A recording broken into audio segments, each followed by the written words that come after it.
లో ఒక వాక్య భాగం మనం ధ్యానం చేసుకున్నాం. అది మీలో ఎంతమందికి గుర్తుందో చేయి లేపగలుగుతారా? గడిచినటువంటి వారంలో వాక్య భాగం మనం ధ్యానం చేసాం. మీలో అది ఎంతమందికి గుర్తుందో ఒకసారి చేయి లేపగలుగుతారా? ఎవరికి గుర్తులేదా? హల్లెలూయా, హల్లెలూయా. లేకపోతే గుర్తుండి కానీ అది చేయి లేపడానికి కానీ ఇబ్బందికరంగా లేపలేకపోతున్నారా? నేను ఎందుకు ఈ విషయం అడుగుతున్నాను అంటే, అదేదో నా సాటిస్ఫాక్షన్ కోసం అని కాదు. ఇంతమంది ఒకవేళ గుర్తు లేకపోయినా చేయి లేపినంత మాత్రాన దాన్ని నేను సంతోషపడుతున్నాను కాదు. అలాగ ప్రభు మీతో మాట్లాడి ఉంటే మీరు అలాగో ఆ తృప్తి కలిగిన వారుగా మీరు ఉండగలిగి ప్రభు సన్నిధిలో చేయలేపగలిగితే అదే దేవుని యొక్క నామన మహిమ. హల్లెలూయా. తిన్న ఆహారము మనకు అరిగిపోతున్నంత మాత్రాన నువ్వు తింటున్న ఆహారం లేదే అనడానికి లేదు. అది ఆహారము తిన్నాము కనుకనే, జీర్ణమైంది కనుకనే, వ్యర్థమైంది వెళ్ళిపోయింది కనుకనే మనం ఇంకా బ్రతికి ఉన్నాం. అలాగనే దేవుని యొక్క వాక్యం గుర్తులేదు అన్నంత మాత్రాన మనకు వాక్యము తీసుకులేదని అర్థం కాదు. కానీ ఒకవేళ ఆ సమయాన్ని గుర్తు రాకపోవచ్చు, చెప్పడానికి మొహమాటం అయ్యొచ్చు. అదేమైనప్పటికీ దేవుని యొక్క వాక్యము మన యొక్క హృదయంలో పదిలిపరుచుకోవడము అది మన జీవితానికి శ్రేయస్కరము, ఆశీర్వదకరము, దీవెనకరము. ఆమేన్. హల్లెలూయా. సంతోషంగా ఉన్నారా? సంతోషంగా ఉన్నారా లేదా? సంతోషంగా ఉన్న హల్లెలూయా చెప్దామా? హల్లెలూయా. మనం దేవుని యొక్క మందిరంలోనికి రానంత వరకు మన యొక్క శ్రమలు బట్టి, కష్టాలు బట్టి, ఇరుకులు బట్టి మనమే భారాన్ని మోయించుకొని వాటి వల్ల మనం సతమతం అయిపోతున్నామంటే పరిస్థితులను బట్టి అనుకోవచ్చు. దేవుని ముందరకు వచ్చిన తర్వాత మనం అలా ఉండకూడదు. ఎందుకు అనంటే దేవుని యొక్క సన్నిధానంలో సంపూర్ణమైన సంతోషం కలదు. ఆమేన్. నిజంగా ఆయన సన్నిధిలో సంతోషం ఉన్నదని ఎవరైతే గ్రహించి విశ్వసించగలుగుతారో, ప్రభు సన్నిధిని అనుభవించాలి అనే ఆలోచన కలిగి ఉంటే ఆ అనుభవించుతున్నటువంటి ఆయన సన్నిధిని అనుభవిస్తున్న విధానం బట్టి ఆ అనుభవిస్తున్న తోడుగానే మనలో ఉన్నటువంటి ఆ చీకటి కార్యాలైనా కావచ్చు, పరిస్థితులైనా కావచ్చు, మనల్ని తొలగిపోవడానికి ప్రభు యొక్క సన్నిధి మనకు సహాయం చేస్తుంది. ఆమేన్. హల్లెలూయా, హల్లెలూయా. మంచిది. గడిచినటువంటి వారంలో ఒక వాక్య భాగం మనం ధ్యానం చేసాం. అదేమిటి అనంటే యెషయా గురించి మనం ధ్యానం చేసాం. యెషయాకి పిలుపు లేనప్పుడు, మరి దర్శనపూర్వకంగా పరమునకు చేర్చబడినప్పుడు, దర్శనంలో ప్రభు తన యొక్క అపవిత్రమైన పెదవులు కాల్చినప్పుడు ఎవరు వెళ్తారో నా ప్రజల నిమిత్తమై సమాచారం తెలియపరచంగా ఎవరు వెళ్తారో నా నిమిత్తమై అన్నప్పుడు, అపవిత్రమైన తన పెదవులు కాల్చబడిన తర్వాత, పరిశుద్ధపరచబడిన తర్వాత, పవిత్రపరచబడిన తర్వాత ఆ స్వరం వినబడుతుంది. ఎవరు వెళ్తారో నా నిమిత్తమైన ఆ ప్రజలకి సువార్త మనం ప్రకటించడం కంటే నేనున్నాను ప్రభు నన్ను పంపు అన్నాడు. పంపమన్నప్పుడు ఎటువంటి ప్రజల యొద్దకి యెషయాని పంపించాడనంటే, యోనా నినివేకెళ్ళి ప్రకటిస్తే 1 దినం మంది 1,20,000 మంది కంటే రక్షించబడ్డారు. 3 దినాలు ప్రయాణం చేసేంత పెద్ద పట్టణం అది. ఇక్కడ ఒక్కరోజే ప్రయాణం చేస్తే రాజు సింహాసనం దిగి రాజు వస్త్రం విడిచిపెట్టి గోనె పట్ట కట్టుకొని బూడిదలో కూర్చొని కన్నీరు కార్చి, రాజు మొదలుకొని పసిపిల్లల వరకు పాలు త్రాగలేదు, పశువులు నీళ్లు త్రాగలేదు, ఉపవాస దినం చాటించి అందరూ గోనె పట్ట కట్టుకొని బూడిదలో కూర్చొని వారు చేసిన ప్రతి పాపాన్ని ఒప్పుకొనుచు పశ్చాత్తాపులైన తర్వాత ఆ నినివే పట్టణానికి రక్షణ వచ్చింది. హల్లెలూయా. యోనాని వెళ్ళి ప్రకటన చేస్తే రక్షణ వచ్చింది. కానీ యెషయా వెళ్ళి ప్రకటన చేస్తూ ఉంటే వారు ఎలాగో మార్చబడిపోతారో తెలుసా? వారు వినుట మటుకు వింటున్నారు కానీ గ్రహించలేకపోతున్నారు. కన్నులతో చూస్తున్నారు కానీ ఆయన కార్యాలు కన్నులతో చూస్తున్నారు కానీ తెలుసుకోలేకపోతున్నారంట. యెషయా ప్రవక్త చెప్తున్న కొలది వారి అంతరంగాలు ఎలాగ మార్చబడిపోతున్నాయి అనంటే, విని విని విని విని బండబారిపోయేటువంటి స్థితిలోనికి వారు వెళ్ళిపోతున్నారు. ఆ వెళ్ళిపోతారయ్యా నువ్వు వెళ్ళి ప్రకటన చేసిన వారు హృదయాలుగా మార్చబడితే వింటారే కానీ వారు గ్రహించలేరు, చూస్తారే కానీ తెలుసుకోలేరయ్యా అని చెప్పినప్పుడు యెషయాకి ఎంతకాలం ప్రభా, ఎంతకాలం వరకు అలా ఉంటారు అని అంటే, సింధూర మస్తకి వృక్షంలో నరకబడిన తర్వాత ఎవరైతే ఏ ప్రజలైతే నా మాట వినకుండా కఠినపరచబడ్డారో వారు శిక్షలోనికి వారు వారు హృదయాల్ని బండబారినట్లు చేసుకోవడం విధానం బట్టి వారి శిక్షక దేవుని యొక్క మాట వారు వినలేకపోతున్నారు అని అంటే, వారు మనస్సాక్షి పని చేయటం లేదు అని అంటే శిక్షకి సమీపంగా ఉన్నారని అర్థం. అది తెలియపరిచాడు ప్రభు. ఎప్పుడు దాకా అయ్యా అని అంటే, సింధూర మస్తకి వృక్షములు నరకబడి, అంటే అషూరు ప్రజలు, రోమా సామ్రాజ్యము, బబులోను దేశపు ప్రజలు చేత వీరు బందీగృహంగా ఇశ్రాయేల్ ప్రజలు మార్చబడిన తర్వాత, ఆ సామ్రాజ్యాలన్నీ కూల్చబడిన తర్వాత ఇశ్రాయేల్ జనాంగం మొద్దు వలె ముద్దుగా మిగిలిపోతున్నటువంటి ఆ స్థితిలో ఉండగానే ఎటువంటి చిగురు పుడుతుందో తెలుసా? పరిశుద్ధమైన చిగురు పుడుతుంది. ఆమేన్, హల్లెలూయా. గడిచినటువంటి వారంలో మనం ధ్యానం చేసినటువంటి విధానం, మన జీవితాల్లో సంఘ పరిస్థితుల్లో, మీ జీవితాల్లో, వ్యక్తిగతమైన ఆత్మ సంబంధమైన భక్తి జీవితాల్లో ఒకవేళ ఎండిపోయిన మొద్దు వల్లే మనం మార్చబడిపోవచ్చు. అది ఏ పరిస్థితి అయినా కావచ్చు.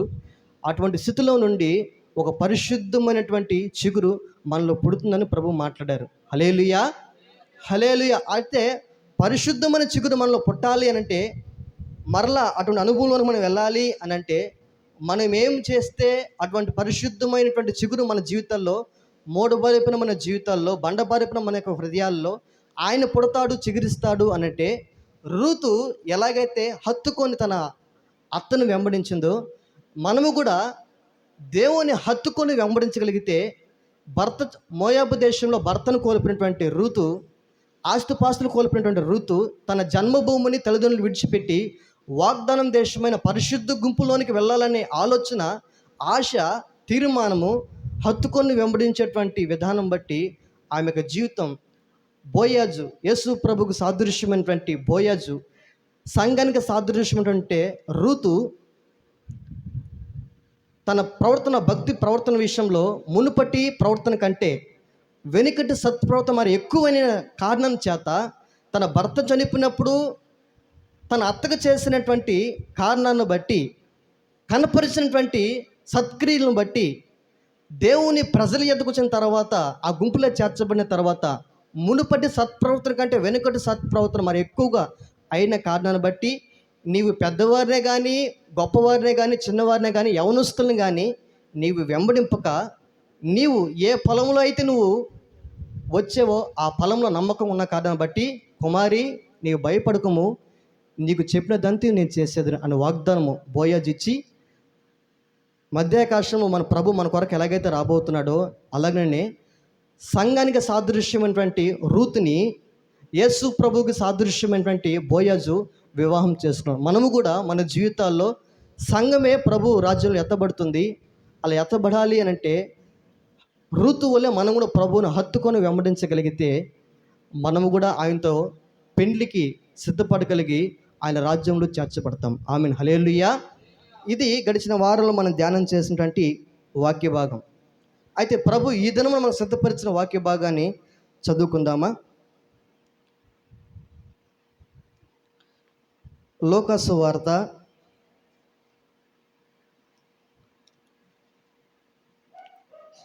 2వ అధ్యాయము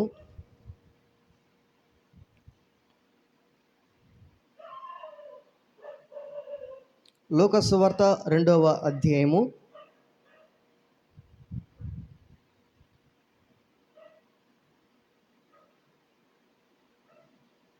41వ వచనం చదువుకుందాం. పస్కా పండుగప్పుడు ఆయన తల్లిదండ్రులు ఏటేటా యెరూషలేముకు వెళ్ళుచుండువారు. ఆయన 12 ఏండ్ల వాడై ఉన్నప్పుడు ఆ పండుగ ఆచరించుటకై వారు యెరూషలేమునకు వెళ్ళిరి.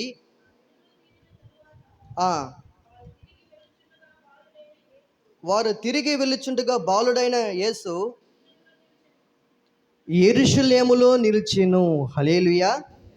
చూడండి, యేసు ప్రభు బాలుడుగా 12 సంవత్సరాల ప్రాయంలో ఉన్నప్పుడు తన తల్లిదండ్రులు ఏంటంటే మరియా యేసేపులు వారి కుటుంబం గురించి యేసు ప్రభుకి 12 సంవత్సరాల ప్రాయము ఉన్నప్పుడు రాయబడిన మాటలు ఇవి. అయితే యేసు ప్రభు యొక్క తల్లిదండ్రులు వారు ఎలా ఉన్నారు అని మనం ఆలోచన చేస్తే, పస్కా పండుగని ఆచరించడానికి నిమిత్తమై వారు ఏటేటా ఎక్కడికి వెళ్తున్నారంట? యెరూషలేముకి వెళ్తున్నారంట. దేన్ని ఆచరించడానికి అనంటే, ఇజ్రాయేల్ ప్రజల్ని ఐగుప్తులో నుండి కనాను దేశం నడిపించేటటువంటి ఆ సందర్భాలలో ప్రభు ఏర్పాటు చేసినటువంటి ఒక పండుగే పస్కా పండుగ. సంవత్సరము 3 సార్లు దాన్ని ఆచరించాలి. వీరు ఏటేటా దానిని ఆచరించేవారుగా ఉన్నారు. మనం ఆత్మ సంబంధంగా దీన్ని పోల్చుకుంటే యెరూషలేం అంటే ఏంటమ్మా? యెరూషలేం అంటే ఏంటి? దేని సాదృశ్యం? గోపాలయ్య, దేనికి సాదృశ్యం? యెరూషలేము అంటే మందిరానికి సాదృశ్యం. హల్లెలూయా. వారు పస్కా పండుగ ఆచరించడానికి వారు యెరూషలేము అనేటువంటి మందిరానికి వారు ప్రతి సంవత్సరం వెళ్తున్నారంట. వారి యొక్క వాడుక చొప్పున దేవుని యొక్క మందిరంలోనికి ఏటేటా వెళ్ళి పస్కా పండుగని ఆచరించడానికి వారు దేవుని యొక్క మందిరానికి వెళ్తున్నారు. మనం ఎలాగైతే ప్రతి ఆదివారం దేవుని యొక్క సన్నిధానంలోనికి వస్తున్నామో, ఏ విధంగా అయితే ఈ దినం మనం సమకూర్చబడ్డామో, అలాగుననే వారు ప్రతి సంవత్సరము కూడా యెరూషలేము అనేటువంటి దేవుని యొక్క మందిరంలోనికి పస్కా పండుగ ఆచరించడానికి వారు యెరూషలేంకి వెళ్ళారంట.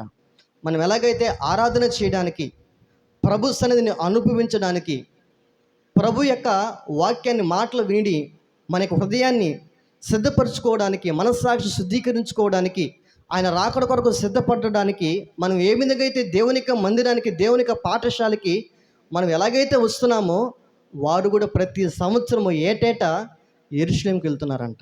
అయితే వెళ్ళిన సందర్భాలలో వారు పండుగ ఆచరించినట్లుగా, ఆ పండుగ దినాలన్నింటిలో యెరూషలేము మందిరంలో వారు ఉన్నట్లుగా అక్కడ రాయబడి ఉన్నది. అక్కడ రాయబడిన సందర్భంలో వారి తిరిగి ప్రయాణంలో ఒక సందర్భం జరిగింది. ఆ మాటను చదువుదామా?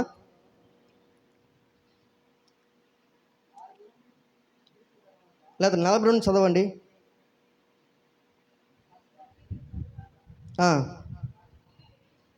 వారు తిరిగి వెళ్ళుచుండగా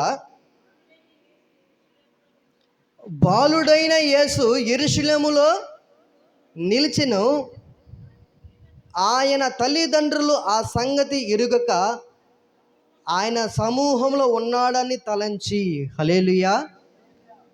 వీళ్ళు వెళ్ళడము ముగ్గురుగా వెళ్ళారు. దేవునికి మందిరానికి వెళ్ళారు. వెళ్ళి వీరికి తిరిగి ప్రయాణంలో యేసు ప్రభు ఎక్కడ నిలిచిపోయాడంట? యెరూషలేములోని దేవునికి మందిరంలో నిలిచిపోయారు యేసు ప్రభుల వారు. కానీ తల్లిదండ్రులను మాత్రము అది ఎరుగక వారు ఆ యెరూషలేము మందిరం విడిచిపెట్టి వారు ప్రయాణమై బయలుదేరి వచ్చేస్తున్నారంట. హల్లెలూయా.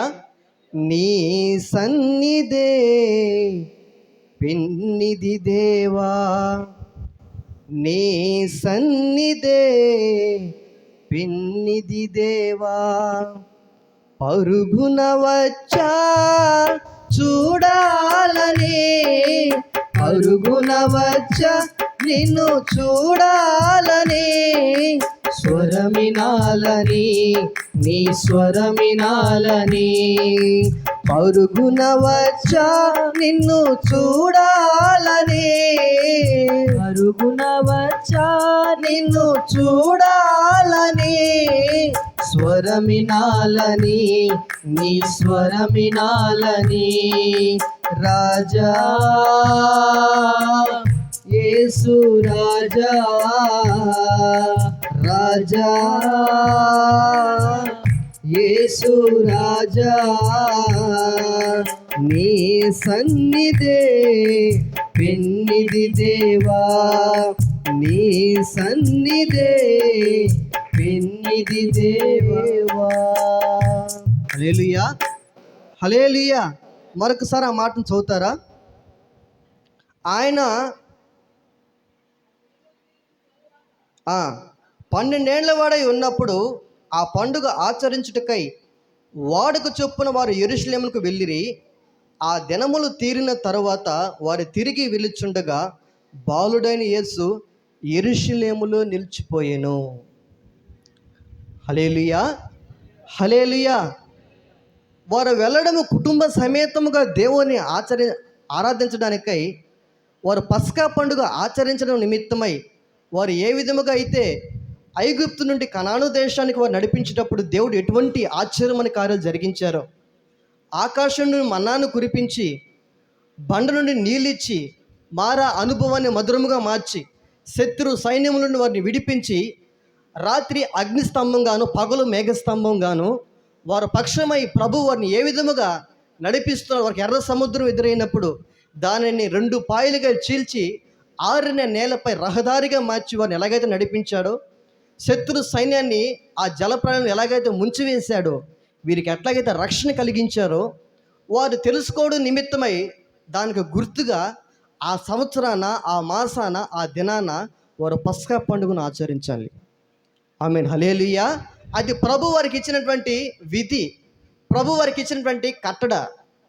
మరి ఇశ్రాయేలు ప్రజలకి ఆ కట్టడ ప్రతి సంవత్సరము పస్కా పండుగను ఆచరించడం వరకు కట్టడైతే, మనకు ప్రభు ఇచ్చినటువంటి కట్టడ ఏంటి? ప్రతి సంవత్సరము వారు దేవుని యొక్క మందిరంలోకి వెళ్ళి పస్కా పండుగను ఆచరించడం వరకు విధి కట్టడ అయితే, మనకు ప్రభు నియమించినటువంటి క్రొత్త నిబంధన ప్రకారం మనకు నియమించినటువంటి కట్టడ ఏమిటి? ప్రతి ఆదివారమున దేవుని యొక్క సన్నిధానంలోకి వచ్చి మనము ఆయన విధి చొప్పున, ఆయన కట్టడి చొప్పున, ప్రభు మనకి ఇచ్చినటువంటి క్రమము చొప్పున ఆచరించడం. అయితే దేవుని యొక్క మందిరంలో కూర్చున్నటువంటి మనము, యేసయ్య రక్తం చేత కడగబడినటువంటి మనము, యేసు ప్రభు బిడ్డలముగా పిలువబడుతున్న మనము, బైబిల్ చేత పట్టుకుంటున్న మనము దేవుని యొక్క మందిరంలో ప్రతి ఆదివారమున ఆయన సన్నిధికి వేగిరిపడి ప్రభు కొరకు ఎదురు చూచి ఆయన ఆదివారపు ఆరాధనని మనం ఆచరించాలి. ఆమేన్, హల్లెలూయా, హల్లెలూయా. అలాగైతే ఎప్పుడైతే అలాగా ఆచరిస్తామో, ఎప్పుడైతే దాన్ని పాటిస్తామో, క్రమానికి లోబడతామో, అప్పుడే మన కుటుంబంలో ఉన్నటువంటి సంతోషము, సమాధానము, దేవుని యొక్క సన్నిధానంతో, దేవుని యొక్క దీవెనలతో మనం అనుభవించే వారముగా, దేవుని బిడ్డలముగా, దేవుని సొత్తైన జనాంగముగా, ఆయన పేరు పెట్టబడిన జనాంగముగా, ఆయన ఏర్పరచబడిన కుటుంబంగా మనం దేవుని యొక్క సన్నిధిని అనుభవించేటువంటి గుంపులు మనం మార్చబడతాం. ఆమేన్, హల్లెలూయా. ఒకవేళ ఆ అనుభవం లేకపోతే మనం అటువంటి అనుభవంలోనికి వెళ్ళాలని ప్రభు ఆశ కలిగి ఉద్దేశం కలిగి ఈ మాటలు మనకు ప్రభు తెలియపరుస్తున్నాడు. అయితే మనం దానికి లోబడినప్పుడే ప్రభు సంతోషపడేవారుగా ప్రభు ఉంటాడు. అయితే మన జీవితాల్లో కూడా వారు ఎలాగైతే ఆచరించేటువంటి అనుభవంలో ఉన్నారో మనం కూడా ఆచరించగలిగితే దేవుని యొక్క కృప దేవుని అనుభవించదుము గాక. ఆమేన్, హల్లెలూయా. అయితే మంచిదే, వారు ఆచరించారు. దేవుని యొక్క మందిరంలోకి వెళ్ళి పస్కా పండుగను ఆచరించి తరువాత జరిగిన సందర్భం ఏమిటి అని అంటే, మరొకసారి చదువుదాం ఆ మాటని. చదవండి త్వరగా. ఆ దినములు తీరిన తరువాత వారు తిరిగి వెళ్ళుచుండగా బాలుడైన యేసు యెరూషలేములోనే నిలిచిపోయెను. ఆయన తల్లిదండ్రులు ఆ సంగతి ఎరుగక ఆయన సమూహములో ఉన్నాడని తలంచి ఒక దిన ప్రయాణము సాగి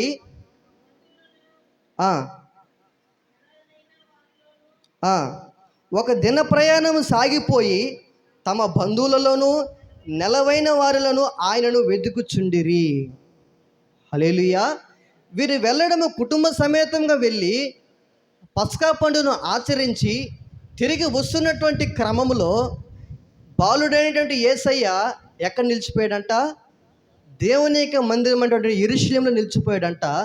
వీరు ఆ సంగతి ఎరుగకనే ఒక దిన ప్రయాణము సాగి వెళ్ళిపోయారంట.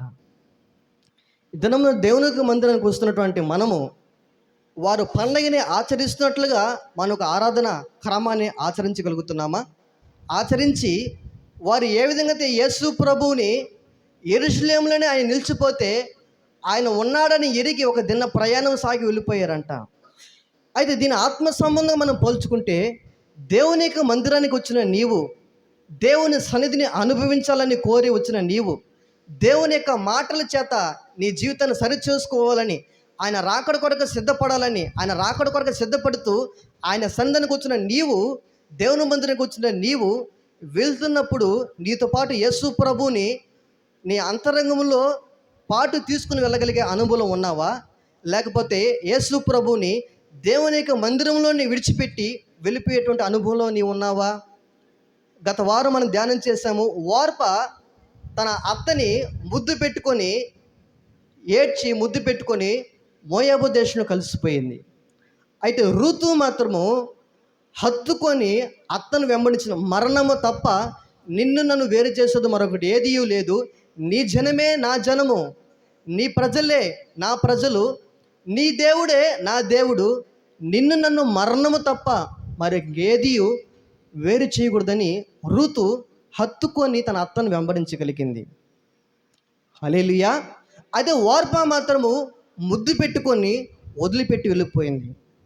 దినమున దేవుని వాక్యం వింటున్న నీవు దేవుని యొక్క వాక్యం చేత బలపరచబడుతూ, దేవుని యొక్క వాక్యం చేత సరిచేయబడుతూ, యేసయ్యని హృదయపూర్వకంగా దేవుని యొక్క వాక్యాన్ని స్వీకరిస్తూ, ఇది మనుషుని యొక్క వాక్యమని తలంచక దేవుని యొక్క వాక్యమని హృదయపూర్వకంగా అంగీకరిస్తూ ఆ మాటల వైపు శ్రద్ధాభక్తి కలిగిన వారమై వింటూ హృదయపూర్వకంగా లోబడేటువంటి అనుభవంలో ఉండి ఋతు వల్లే ప్రభువుని హత్తుకొని వెంబడించేటువంటి అనుభవం ఉన్నామా?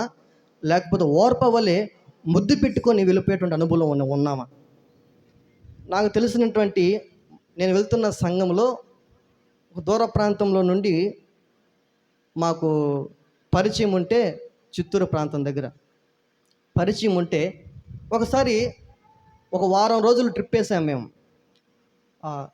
ఆదివారం సాయంకాలం నుండి శుక్రవారం సాయంకాలం వరకు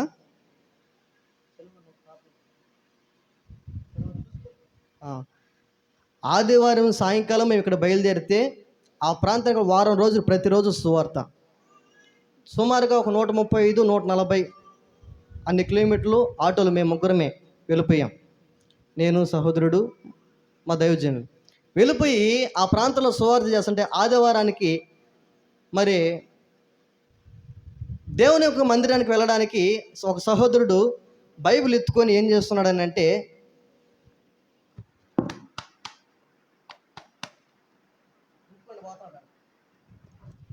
హల్లెలూయా, పక్కనున్న అక్కడ ఆ గుంపులో ఉన్నటువంటి ఒక సహోదరుడు పక్క నవ్వి, ఏందయ్యా నవ్వుతున్నావు అని అంటే, మేము మందిరానికి వెళ్తాం కదా అన్న, వెళ్తున్న సంఘానికి నీతో పాటు ఉన్నాడే ఆ వ్యక్తి ఏం చేస్తాడు తెలుసా? ఆదివారం మాత్రం ఏం పట్టుకొని వస్తాడంట? ఆదివారం మాత్రం మందిరానికి బైబిల్ పట్టుకొని చేత పట్టుకొని వస్తాడు. మిగిలిన వారాలు అది ఎక్కడుంటుందో కూడా తెలియదు. ఆ సమయానికి ఎక్కడుందో బైబిల్ ఎత్తుక్కొని దానిపైన దుమ్ము ధూళి ఉంటే అది తుడుచుకొని వెళ్ళిపోయేటువంటి అనుభవం. దాన్ని చూసి మా దేవుడు పక్క నవ్వుకున్నాడు. హల్లెలూయా. అంటే ఆదివారం టు ఆదివారం అని దేవుణ్ణి సన్నిధానికి వచ్చి ముద్దు పెట్టుకుని, ప్రభువా నువ్వు ఇక్కడుండు, నేను తర్వాత వస్తా అని ప్రభుకి ముద్దు పెట్టుకుని వెళ్ళిపోవడం అది కాదు. హత్తుకొని వెంబడించేటువంటి అనుభవం ఎలా ఉంటుంది అని అంటే, దేవుని యొక్క మందిరానికి వచ్చినటువంటి మనము, దేవుని యొక్క సన్నిధిని అనుభవిస్తున్న మనము, దేవుని యొక్క వాక్యాన్ని వినడానికి వచ్చిన మనము, దేవుని యొక్క వాక్యము శ్రద్ధగా వింటూ, జాగ్రత్తగా వింటూ, ఆ వాక్యానికి హృదయపూర్వకంగా లోబడుతూ, ఆ హృదయపూర్వకంగా లోబడిన వాక్యాన్ని ఆచరణలో పెడుతూ, దేవుని యొక్క సన్నిధిని నీవు ఎక్కడున్నా, పనిచేస్తున్న స్థలంలోనే ఉన్నా, లేకపోతే మరొక దగ్గర ఉన్నా నేను యేసయ్య రక్తం చేత కడగబడిన బిడ్డని అని ఒక గ్రహింపు తలంపు కలిగి ప్రభు సన్నిధిని ఎక్కడ ఏ స్థలంలో ఉన్నా ఆయన సన్నిధిని అనుభవిస్తూ ఈ వాక్యాన్ని విన్నటువంటి వాక్యాన్ని ఏం చేసుకుంటూ ఉండాలి అంటే, పశువులు ఒక పని చేస్తాయి. అవి గబగబ పచ్చిక మేసేసి అవి పండుకొని విశ్రాంతి తీసుకున్నటువంటి ఆ రాత్రికాల సమయంలో, పడుకున్న సమయంలో అవి ఏం చేస్తూ ఉంటాయి? నెమరు వేసుకుంటూ ఉంటాయి. ఎందుకు అనంటే, తిన్న ఆహారము సరిగా అరగదు. ఎందుకనంటే అవి అవి సమకూర్చుకున్నప్పుడు గబగబ తింటాయి పశువులు. తిన్న తర్వాత అవి విశ్రాంతి తీసుకుంటూ వాటిని నెమరు వేసుకుంటూ ఒక్కొక్కటిగా తెచ్చుకొని ఆ రుచి బాగా నమిలి అప్పుడు దాన్ని మరల లోపల పంపిస్తాయి. అలాగుననే దేవునికి వాక్యాన్ని, దేవునికి సన్నిధిని అనుభవించడానికి వచ్చిన మనము దేవునికి వాక్యాన్ని శ్రద్ధగా వినగలిగిన అనుభవంలో ఉన్నామా? శ్రద్ధగా వినగలిగి ఆ వాక్యం చేత హృదయపూర్వకంగా మన హృదయానికి తీసుకునేటువంటి అనుభవం మనం ఉన్నామా? హృదయపూర్వకంగా తీసుకొని అబ్రహామన హృదయపూర్వకంగా తీసుకొని వాటిని హత్తుకొని నెమరు వేసుకొని మన జీవితాన్ని సరిచేసుకొని ప్రభు సన్నిధిని ఎక్కడ ఏ స్థలంలో ఉన్న అనుభవిస్తూ ప్రభు గురించిన ఆలోచనలే, ప్రభు గురించిన తలంపులే కలిగి మనం అలాగూ వెంబడించగలిగే రూతు వలె అత్తను హత్తుకొని వెంబడించగలిగేటువంటి అనుభవంలో నేను ఉన్నావా?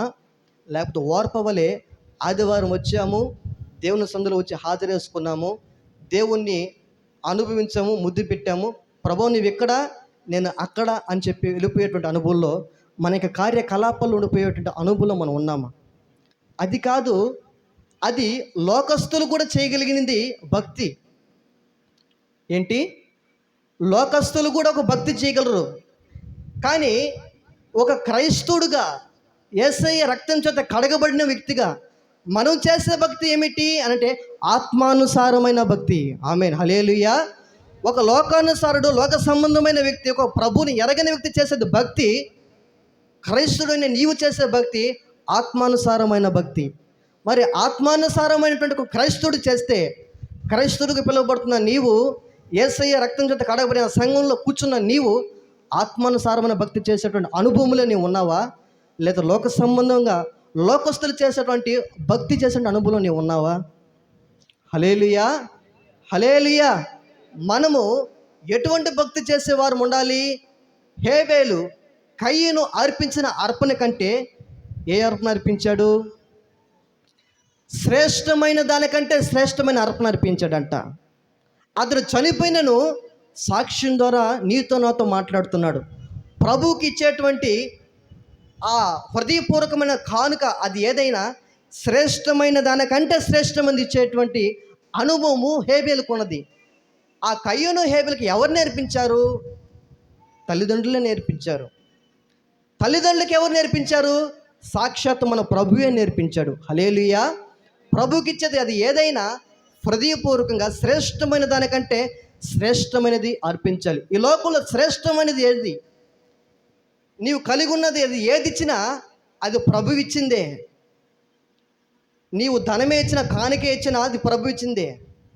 ఒకవేళ నువ్వు ప్రభు కొరకు ఏది చేసినా, పరిచర్య చేసినా, ఏది చేసినా అది ప్రభు ఇచ్చిందే. ఎందుకంటే నీకు ఆరోగ్యమే లేకపోతే, నీకు ప్రభువే ఆయుష్కాలం ఇవ్వకపోతే, ఆయన కృప మరొక దినాన్ని ప్రసాదించకపోతే నీవు నేను ఈ దినాన్ని చూడగలమా? ఎంతోమంది గొప్పవారు, మంచి పౌష్టికాహారం భుజించగలిగిన వారు, అన్ని వసతులు కలిగి మంచిగా జీవించగలిగిన వారు కూడా అనేక మంది కాలగర్భంలో కలిసిపోయారు. కానీ ఎన్నికలైన మన జీవితాన్ని, నీ జీవితం నా జీవితం ప్రభు ప్రేమించి మన ఎడల కృప చూపించి మనకు జీవితాన్ని ప్రసాదించాడు. శ్రేష్టమైనది దానికి ఇవ్వగలిగింది ఏదైనా ఉన్నదా అని అంటే శ్రేష్టమైనది ఏదో లేదు. ఆయన ఏది కోరుకోడు, నీ అందం కోరడు, నీ ఆస్తుపాస్తులను కోరుకోడు. నీవిచ్చేది అది ఏదైనాను అది దేవునికి మందిరంలోనికి సేవా పరిచయ నిమిత్తం ఉపయోగపడుతుంది తప్ప మరి దేవునికి ఇవ్వగలిగింది అది ఏదైనా ఉన్నదా అంటే శ్రేష్టమైనది ఒకటే ఒకటి, అది నీకు హృదయం. ఆమేన్, హల్లెలూయా. ప్రభుకి నీ హృదయానికి ఇవ్వగలిగిన శ్రేష్టమైనది కంటే మరొక శ్రేష్టమైనది లేదు. అది నీ హృదయాన్ని అపవాదికు సాతాను మోసగించేటువంటి, అబద్ధమునకు జనకుడినటువంటి మోసగించేటువంటి మోసానికి మోసగించబడి అపవాది చెరలో నీవు ఉన్నావా? లేకపోతే ఆత్మానుసారమైనటువంటి భక్తి జీవితంలోకి వచ్చి, ఆత్మ సంబంధమైన వెలుగు సంబంధమైనటువంటి జీవితంలోకి వచ్చి ఆత్మానుసారమైనటువంటి అనుభవంలో నీ హృదయాన్ని ప్రభుకి ఇచ్చేటువంటి అనుభవంలో నీవు ఉన్నావా? నీ హృదయము దేవునికి సందులో కూర్చున్న నీవు ఎలా ఉన్నది? హల్లెలూయా, హల్లెలూయా. అయితే మనం ఎలా ఉండాలో తెలుసా? శ్రేష్టమైన దానికంటే శ్రేష్టమైనది ప్రభుకి ఇచ్చేవారం ఉండాలి. అదే నీకు హృదయం. ప్రభు నిన్ను ఏమడుగుతుందో తెలుసా? అందుకని దేవుని ఒక వాక్యం ఉన్నది, నీ దేవుడని యెహోవా నిన్ను ఏమడుగుచున్నాడు? ఆయన యందు భయము భక్తి కలిగి ఉండటమే కదా నేను అడుగుచున్నది అని పాత నిబంధన గ్రంథంలో రాయబడి ఉంటుంది. హల్లెలూయా. ఆయన ఏమడుగుతున్నాడంట? నిన్ను నన్ను. పౌలుకున్నటువంటి ఏడుపు ఫిలిప్పీ సంఘంలో రాయబడి ఉన్నది, అయా ఏమిటి వారి నిమిత్తం నువ్వు ఏడుస్తున్నటువంటి ఏడుపు ఏమిటి అంటే, నాకు కాళ్ళు రాలేదన్న ఏడుపు కాదు, మరి నన్ను పట్టించుకోవటం ఏడుపు, నా మాటకి వినటం లేదు ఏడుపు కాదయ్యా, క్రీస్తు స్వరూపం వారి యందు ఏర్పడాలని వారి నిమిత్తమని నేను ఏం చేస్తున్నాడంట, ప్రార్థనలో పోరాడుచున్నాడంట పౌలు. హల్లెలూయా. నీ జీవితంలో దేవుని యొక్క యేసయ్య యొక్క రూపం ఏర్పరచబడితే, ప్రకటిస్తున్నటువంటి సేవ చేస్తున్నటువంటి సేవకునికి గొప్ప ఆశీర్వాదం నువ్వు ఇచ్చేటువంటి కానుక కాదు, నువ్వు చూపించేటువంటి అది అనురాగాలు కాదు, మరొకటి కాదు. నీ జీవితాన్ని దేవుని యొక్క వాక్యం చేత సరిచేయబడి హృదయపూర్వకంగా లోబడి ఆ ప్రకారం నువ్వు జీవించి నీ జీవితంలో పాపం నుండి విమోచించబడి నీతికి దాసుగా ప్రభువుని హత్తుకుని వెంబడించేటువంటి అనుభవం నువ్వు ఉండగలిగితే నా జీవితం ధన్యకరంగా మార్చబడినట్టే. నాకు జీవితం ఎక్కడ తిరుగుతుంది? నేను ప్రకటించవలసినటువంటి ప్రకటన మీ జీవితంలో కట్టే విధంగా ఉండాలి. అదే ప్రభువు నాకు నేర్పించినటువంటి గురి. హల్లెలూయా, హల్లెలూయా. సుగుణాల సంపన్నుడా, స్తుతిగానాల వారసుడా, జీవెంతును నిత్యము నీ నీడలో ఆస్వాదింతును. పాడదాము, గట్టి పాడదాం. మాటల మకరందము జీవెంతును. నిత్యము గట్టిగా చప్పట్లు కొడదామా? నీడలో కలిసి పాడదాం. ఆస్వాదింతును నీ మాటల మకరందము సుగుణాల సంపన్నుడా, యేసయ్య నీతో జీవించగానే నా బ్రతుకుగా మారేనులే. యేసయ్య నీతో జీవించగానే నా బ్రతుకుగా మారేనులే. నాట్యమాడేను నా అంతరంగము, ఇది రక్షణానంద భాగ్యమే. నాట్యమాడేను నా అంతరంగము, ఇది రక్షణానంద భాగ్యమే. సుగుణాల సంపన్నుడా, స్తుతిగానాల వారసుడా, జీవెంతును నిత్యము నీ నీడలో ఆస్వాదింతును నీ మాటల మకరందము జీవెంతును నిత్యము నీ నీడలో ఆస్వాదింతును నీ మాటల మకరందము సుగుణాల సంపన్నుడా. హల్లెలూయా, హల్లెలూయా. యేసయ్య మన అంతరంగంలోనికి వస్తే, యేసయ్య మన జీవితంలోనికి వస్తే అది ఎలా ఉంటుందో తెలుసా? అదే రక్షణ ఆనందం. ఆయన నీ అంతరంగంలోనికి వస్తే చీకటి తొలగిపోయి వెలుగుమయంగా మార్చబడతాం. అందుకనే చీకటి తొలిగే ఏందా పాట? చీకటి తొలగే ఆశ్చర్యకరుడా, ఆశ్చర్యకరుడు పాటలో ఉంటుంది. చీకటి తొలగిపోతుంది, వెలుగుమయముగా మార్చబడతాం. అదే రక్షణ ఆనందం. నీవు అనుభవిస్తున్నావు రక్షణ ఆనందాన్ని? నేను నిజముగా రక్షించబడినటువంటి అనుభవంలోనే ఉన్నాను. ఆత్మానుసారమైనటువంటి దేవుని యొక్క హత్తుకుని వెంబడిస్తున్నాను అన్నటువంటి అనుభవం నీకు ఉందా? అయితే వారంట యేసు ప్రభు యెరూషలేములోనే ఆయన నిలిచిపోతే వీరు ఆయన మనతోనే ఉన్నాడు అని, సమూహంలో ఉన్నాడులే అని ఒక దిన ప్రయాణము కొనసాగించేశారంట. హల్లెలూయా. దినంలో దేవుని యొక్క వాక్యం వింటున్న నీవు, దేవుని యొక్క సన్నిధానికి వచ్చిన నీవు యేసు ప్రభువుని ఇక వదిలిపెట్టి వెళ్ళిపోవడం కాదు. యేసు ప్రభు నీవు పొందుకొని యేసు ప్రభు నీతో కూడా వెంట పెట్టుకుని వెళ్ళడమే ఈ దినంలో నేర్చుకోవాల్సినటువంటి విషయం. హల్లెలూయా, హల్లెలూయా. కానీ యేసు ప్రభు అంట యెరూషలేములో దేవుని యొక్క మందిరం అటువంటి యెరూషలేము విడిచిపెట్టేసి దేవుని యొక్క మందిరంలో విడిచిపెట్టేయడం అంటే ఏమిటి అని అంటే, దేవుని యొక్క మందిరంలో కూర్చున్న మనము ఏదో ఆధార వేసుకొని దేవుని యొక్క సన్నిధికి వెళ్ళాలని వచ్చి అలా కూర్చొని దేవుని యొక్క పాటలు పాడి ఆయన సన్నిధిని అనుభవించి ఆరాధన చేసి దేవునికి 4 మాటలు విని అలాగే వెళ్ళిపోవడం కాదు, కానీ మనం హృదయపూర్వకంగా ధ్యానపూర్వకంగా ఆత్మానుసారంగా దేవునికి వాక్యాన్ని శ్రద్ధ కలిగి దేవుని వాక్యం విని ఆ మాటలు మన హృదయం అనేటువంటి నేల మీద మెత్తని మాంసం కలిగి మంచి మనసు కలిగిన వారమై ఆ మాటల వైపు కానీ మనం శ్రద్ధ కలిగి వినగలిగితే వినుట వల్ల ఏం కలుగుతుందంట? విశ్వాసం కలుగుతుంది. వినుట క్రీస్తు మాట వల్ల కలుగుతుంది. నువ్వు యేసు ప్రభు యొక్క మాట వినగలిగితే, దేవుని యొక్క వాక్యానుసారమైన మాట వినగలిగితే నీకు విశ్వాసం కలుగుతుంది. నీకు విశ్వాసం కలగటం లేదు అనంటే శ్రద్ధగా వినలేకపోవడమే. అయితే యేసు ప్రభు యొక్క మాట నువ్వు కానీ వినగలిగితే నీలో విశ్వాసం కలుగుతుంది. హల్లెలూయా, హల్లెలూయా. అయితే మనము శ్రద్ధగా వినేటువంటి అనుభవంలో లేకపోతే మన యొక్క హృదయాన్ని బండబారిపోయేటట్టుగా రాతి బండుగా మనం మార్చుకుంటే దేవుని యొక్క మాట మన హృదయంలోనికి వెళ్ళదు. కానీ ఎప్పుడైతే మెత్తని మాంసముగా మంచి నేలగా మన యొక్క హృదయాన్ని సిద్ధపడగలిగి ఎప్పుడైతే మనం వాటిని వింటామో వినుట వల్ల విశ్వాసం కలుగుతుంది. అది మన జీవితం ఫలిస్తుంది. ఆమేన్. హల్లెలూయా, హల్లెలూయా. ఎంతమంది వాక్యం చెప్పినా, ఎంతమంది సేవకులు పరిచర్య చేసినా ఎందులో నుండి వాక్యం చెప్పాలి వాళ్ళు? ఒకవేళ ప్రభు వారికి ఇచ్చిన కృపను బట్టి, వారికి ఇచ్చిన తలాంతులను బట్టి దేవుడు ఒకసారి వరం ఇస్తే అది తిరిగి వెనక్కి తీసుకునేటువంటి ప్రభు కాదు మన ప్రభు. ఆ కృపని సరైన విధానంతో వినియోగించకపోయినా దాన్ని తగినటువంటి ప్రతిఫలము అనుభవిస్తాము.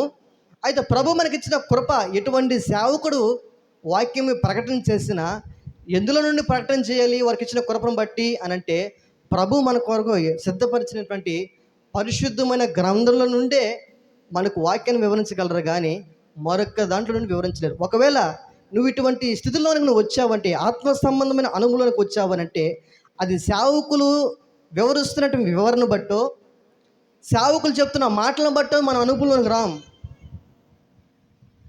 ఎందువల్ల ఈ అనుభవంలోనికి వచ్చాము? గడిచిన వారు మీకు తెలియపరిచిన తీతు పత్రికలో రాయబడి ఉంటుంది, పరిశుద్ధాత్ముడు మన జీవితంలో క్రియ జరిగిస్తేనే తప్ప ఆ మాటలు మన జీవితంలో ఏం చేయబడవు అంటే పని చేయవు. హల్లెలూయా. అంటే క్రియ చేయట్లేదు కాబట్టి నాకు పని చేయట్లేదు అని అంటే అలా కాదు. నీవు శ్రద్ధ కలిగి దేవుని యొక్క వాక్యం వింటే వినుట వల్ల విశ్వాసం కలుగుతుంది. ప్రభు సిద్ధపరిచినటువంటి సిద్ధపరిచిన మాటలు సేవకు నిలబెట్టి వాడుకుంటాడు అంతే. అది సేవకులు ఉన్నటువంటి గొప్పతనం ఏమి కాదు. దేవుడు ఆ సేవకునికి ఇచ్చిన కృపను బట్టి వాడబడచ్చేమో, కానీ అది ప్రజల నిమిత్తమై సేవకుడు ఎవరి కొరకు అంటే ప్రజల నిమిత్తమై సేవకుడు అంతే. సేవకుని కొరకు ప్రజలు కాదు. మనం ఎవరి కొరకు అంటే దేవుని కొరకే మనము. మరి దేవుడు ఎవరి కొరకు అంటే మన కొరకే. హల్లెలూయా. అయితే మన జీవితంలో, నీ జీవితంలో కార్యసిద్ధి కలుగు చేయబడింది అనంటే అది ఒక మనుషుల వల్ల కలిగింది కాదు, కానీ అది దేవుని యొక్క వాక్యం అని మీరు ఎప్పుడైతే విశ్వసించి అంగీకరించారో ఆ వాక్యం మీలో కార్యసిద్ధి కలుగు చేయబడింది. ఆ కార్యసిద్ధి ఎలాగూ చేయబడిందంటే పరిశుద్ధాత్ముడు క్రియ జరిగించడం బట్టి. ఆమేన్. హల్లెలూయా. ఒక మనిషి త్రాగుతున్నటువంటి త్రాగుబోతు ఎద్దుకు వీళ్ళు త్రాగవద్దురా అని భయముతోనో లేకపోతే మంచి మాటలతో చెప్పినంత మాత్రాన ఆ వ్యక్తిని చూసి గౌరవముతోనో లేదా భయముతోనో వారి ఎదుట తాగకపోవచ్చు, ఆ ప్రవర్తన కలిగి ఉండకపోవచ్చు. ఆ వ్యక్తి ఎదుట లేకపోతే మరలా ఏం చేయొచ్చమ్మా రెప్కమ్మా?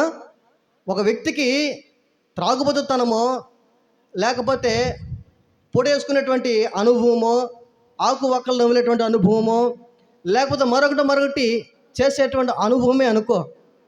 అది సర్వ సమాజానికైనా కావచ్చు, దేవుని బిడ్డలంగానే కావచ్చు. అది నచ్చని కార్యకలాపం మరొకటి అనుకోండి. అది ఒక వ్యక్తి వెళ్ళి మరొక వ్యక్తికి, అయ్యా ఈ త్రాగుబోతుతనం వద్దు, ఈ పాప సంబంధమైనటువంటి జీవితం వద్దు, ఈ వ్యభిచారితనం వద్దు, ఈ మోసాలు దొంగతనమైనటువంటి స్థితిగతులు వద్దు, ఇది మార్చుకో, ఇది పద్ధతి కాదు అని ఒకవేళ పెద్దలు చెప్పిన మాటలకి భయముతోనో విధేయతతోనో గౌరవంతోనో ఒకవేళ వారి ఎదుట అలాగూ చేయకపోతే మరొకసారి ఏం చేయొచ్చు? జయ చేతులు ఇలా ఇలా అనొచ్చా? ఏం నేర్చుకున్నాం మనం? దేవుని మందిరమా లేకపోతే ఇంకేమైనా? హల్లెలూయా. మనమే పునాదులకు ఉన్న వారు మనమే మరొకరు నేర్పించేటువంటి ఏం నేర్పిస్తున్నాం మనం? హల్లెలూయా, హల్లెలూయా. దేవునికి మందిరం మీరు ఎవరు అలా అలా కూర్చోవద్దు, అలా ప్రవర్తించదు, అలా చేయొద్దు. ఇది దేవునికి మందిరం, సమస్త జనులకు ప్రార్థన మందిరం. నా మందిరము సమస్త జనులకు ప్రార్థన మందిరం. దీన్ని ఏముగా మార్చకూడదని కొరడా ఎత్తుకున్నాడు యేసు ప్రభు. దొంగల గుహగా చేయదు, వ్యాపార స్థలంగా చేయొద్దు దీన్ని. ఇది ప్రభు నివసించేటువంటి దేవుని యొక్క మందిరం. ఆయన సన్నిధిని ఉన్నటువంటి సంపూర్ణమైన సన్నిధి, సంతోషం కలిగి ఆయన సన్నిధి ఉంచేటువంటి స్థలం ఇది. ఇది మామూలు స్థలమే, కొట్టబడినటువంటి గోడలు మామూలు రాజుతో కట్టబడిన గోడలే. కానీ ఎక్కడైతే ఇద్దరు ముగ్గురు కూడిన ఆమెను ఏకీభవిస్తారో వాళ్ళ మధ్యలో దిగి వచ్చే ప్రభు మన దేవుడు. హల్లెలూయా. దేవునికి మందిలో కూర్చున్నప్పుడు స్టాండ్లు పెట్టుకొని కూర్చోవడమో, ఎటు పడితే కూర్చోవడమో, కూర్చున్న తర్వాత మరి లేచి వెళ్ళిపోవడమో అది దేవునికి బిడ్డలకి సరైనటువంటి క్రమం కాదు. నీకు ఇష్టం ఉన్నా ఇష్టం లేకపోయినా దేవునికి క్రమం అది. ఆ క్రమానికి లోబడాలి. లోబడడమే దేవుని బిడ్డకున్నటువంటి గొప్ప లక్షణం. నువ్వు దేవుని బిడ్డవని ఎలా తెలపబడుతుంది అంటే, మాట వింటూ తోడనే దాని లోబడిన జీవితం కలిగి ఉంటే, మనసు ఉంటే అది అందులో ఉంది దీవెన. వారి మీద దేవుని బిడ్డలుగా మార్చబడేవారు. నా మాట ఎవడు గైకుంటాడో వాడే నా వాడు. హల్లెలూయా, హల్లెలూయా. సాధనం సాధనం సాధనం, ఇతడే నా సాధనం. నిద్ర అందరూ గట్టిగా చప్పలు కూడా కలిసి నాతో పాడండి. నా సాధనం అన్నావు. గట్టిగా గట్టిగా చప్పలు కొడదాం. ఎవరు గమనించు. ఆమేన్. నా సాధనం అన్నావు, అందుకో ప్రభు నా వందనం. నా సాధనం అన్నావు, అందుకో ప్రభు నా వందనం. సాధనం సాధనం సాధనం, ఇతడే నా సాధనం. పాపులలో ప్రధానుడనైనను, దూషకుడను హింసకుడను హానికరుడనైనను, పాపులలో ప్రధానుడనైనను, దూషకుడను హింసకుడను హానికరుడనైనను, దర్శనమిచ్చి నన్ను రక్షించితివా, దర్శనమిచ్చి నన్ను రక్షించితివా. అవిధేయుడను కాలేను ప్రభు, అవిధేయుడను కాలేను ప్రభు, అవిధేయుడను కాలేను ప్రభు, అవిధేయుడను కాలేను ప్రభు. సాధనం సాధనం సాధనం, ఇతడే నా సాధనం. నా సాధనం అన్నావు, అందుకో ప్రభు నా వందనం. నా సాధనం అన్నావు, అందుకో ప్రభు నా వందనం. అందుకో ప్రభు నా వందనం. అందుకో ప్రభు నా వందనం. హల్లెలూయా. కఠినాత్ముడుగా ఉన్నటువంటి సౌలు, సంఘానికి హింసిస్తున్నటువంటి సౌలు, దేవుణ్ణి ప్రజలకి బిడ్డలకి హాని కలిగిస్తున్నటువంటి సౌలు, ఆ దర్శనం చేత ఎప్పుడైతే దర్శించబడ్డాడో, ఎప్పుడైతే యేసు ప్రభుని సొంత రక్షణగా అంగీకరించాడో, దేవుని ప్రజల నిమిత్తమై సంఘం నిమిత్తమై తన ప్రాణాన్నే పోగొట్టుకోవడానికి ఇష్టపడిన వాడు పౌలు. హల్లెలూయా. ఆ మాటకి, ఆ దర్శనానికి విధేయుడై అవిధేయుని కానంటున్నాడు. అగ్రిప్ప రాజా, నేను చూసిన ఆ దర్శనానికి అవిధేయును కాక మీకును నన్ను ఏ స్థలం అయితే ప్రభు ఉంచాడో ఆ స్థల ప్రజలకి నేను ఆయన దర్శనాన్ని, నాకు ఇచ్చిన దర్శనాన్ని, నేను చూసిన వాటిని, కన్న వాటిని, విన్న వాటిని చెప్పకుండా నేను ఉండుట న్యాయమా అని అగ్రిప్పరాజుతో సహితము పౌలు సువార్త ప్రకటిస్తుంటే, కఠినాత్ముడుగా, పాపాత్ముడుగా, పాపం చేసిన వాళ్ళ ప్రధానుడిగా ఎంచుకున్నటువంటి సౌలు పౌలుగా మార్చబడి దేవుని చేత దర్శించబడి సువార్త ప్రకటిస్తున్నటువంటి ఆ పౌలు అగ్రిప్పరాజు అంటాడు, సౌలా, నన్ను గుణిత సులభంగా క్రైస్తవం చేయాలనుకుంటున్నావా? ఎవరిని సహితము? మనం చేసేటువంటి సువార్త రాజుల సహితము వారు ప్రభువులకు వచ్చే వరంగా మనం భక్తి చేయాలి. ఆమేన్, హల్లెలూయా. శ్రేష్టమైన భక్తి చేయగలిగిన వారం మనం మార్చబడితే, ఆత్మానుసారమైన భక్తి మనం చేయగలిగినటువంటి అనుభవంలోనికి మనం మార్చబడితే, మనకు హృదయాన్ని ప్రభు చేతకి అప్పగించుకోగలిగితే, దేవుడు నీలో ఒక పరిశుద్ధమైన చిగురు పుట్టించి ఆత్మానుసారమైనటువంటి భక్తి అనుభవం నేను తీసుకొచ్చి నిన్ను ఒక దీవెనకరం, ఒక పౌలు వలె, ఒక బబులోను దేశంలో షడ్రకి మెషకు అబేద్నెగోల వలె, ఒక దానియేలు వలె, యోసేపు వలె, నెహెమ్యా వలె, ఎజ్రా వలె, ఎస్తేరు వలె, రూతు వలె ప్రభు నిన్ను మార్చేవాడే ఉన్నాడు. ఆమేన్, హల్లెలూయా.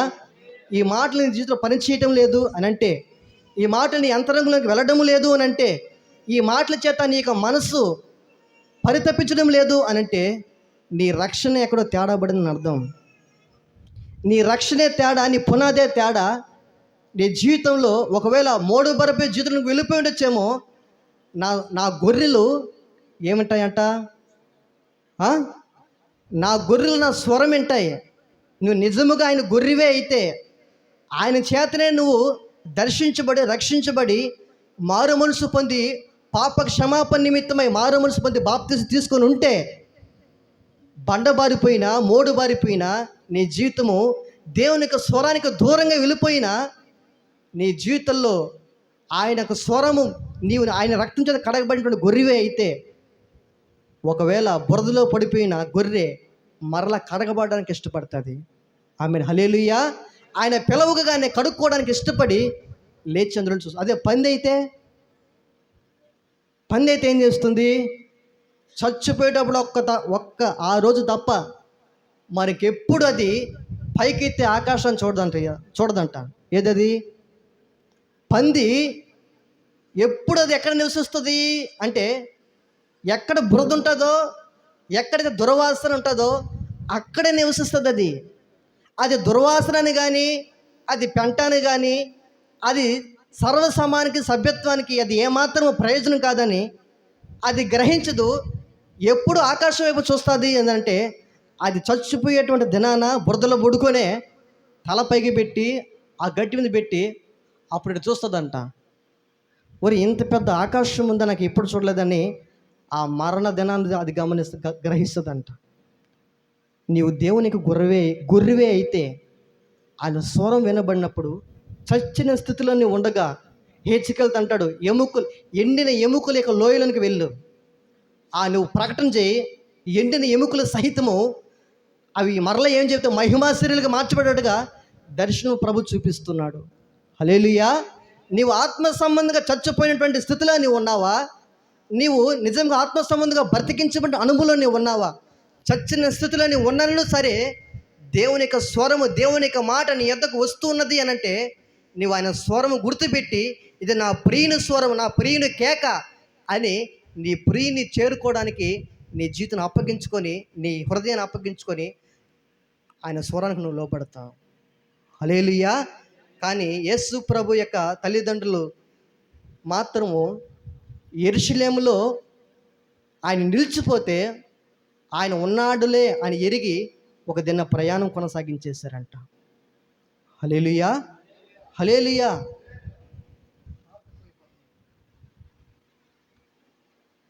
అయితే దీని ఆత్మ సంబంధం మనం పోల్చుకుంటే, నీవు కూడా ప్రభుని ఎన్నటికి విడిచిపెట్టడు.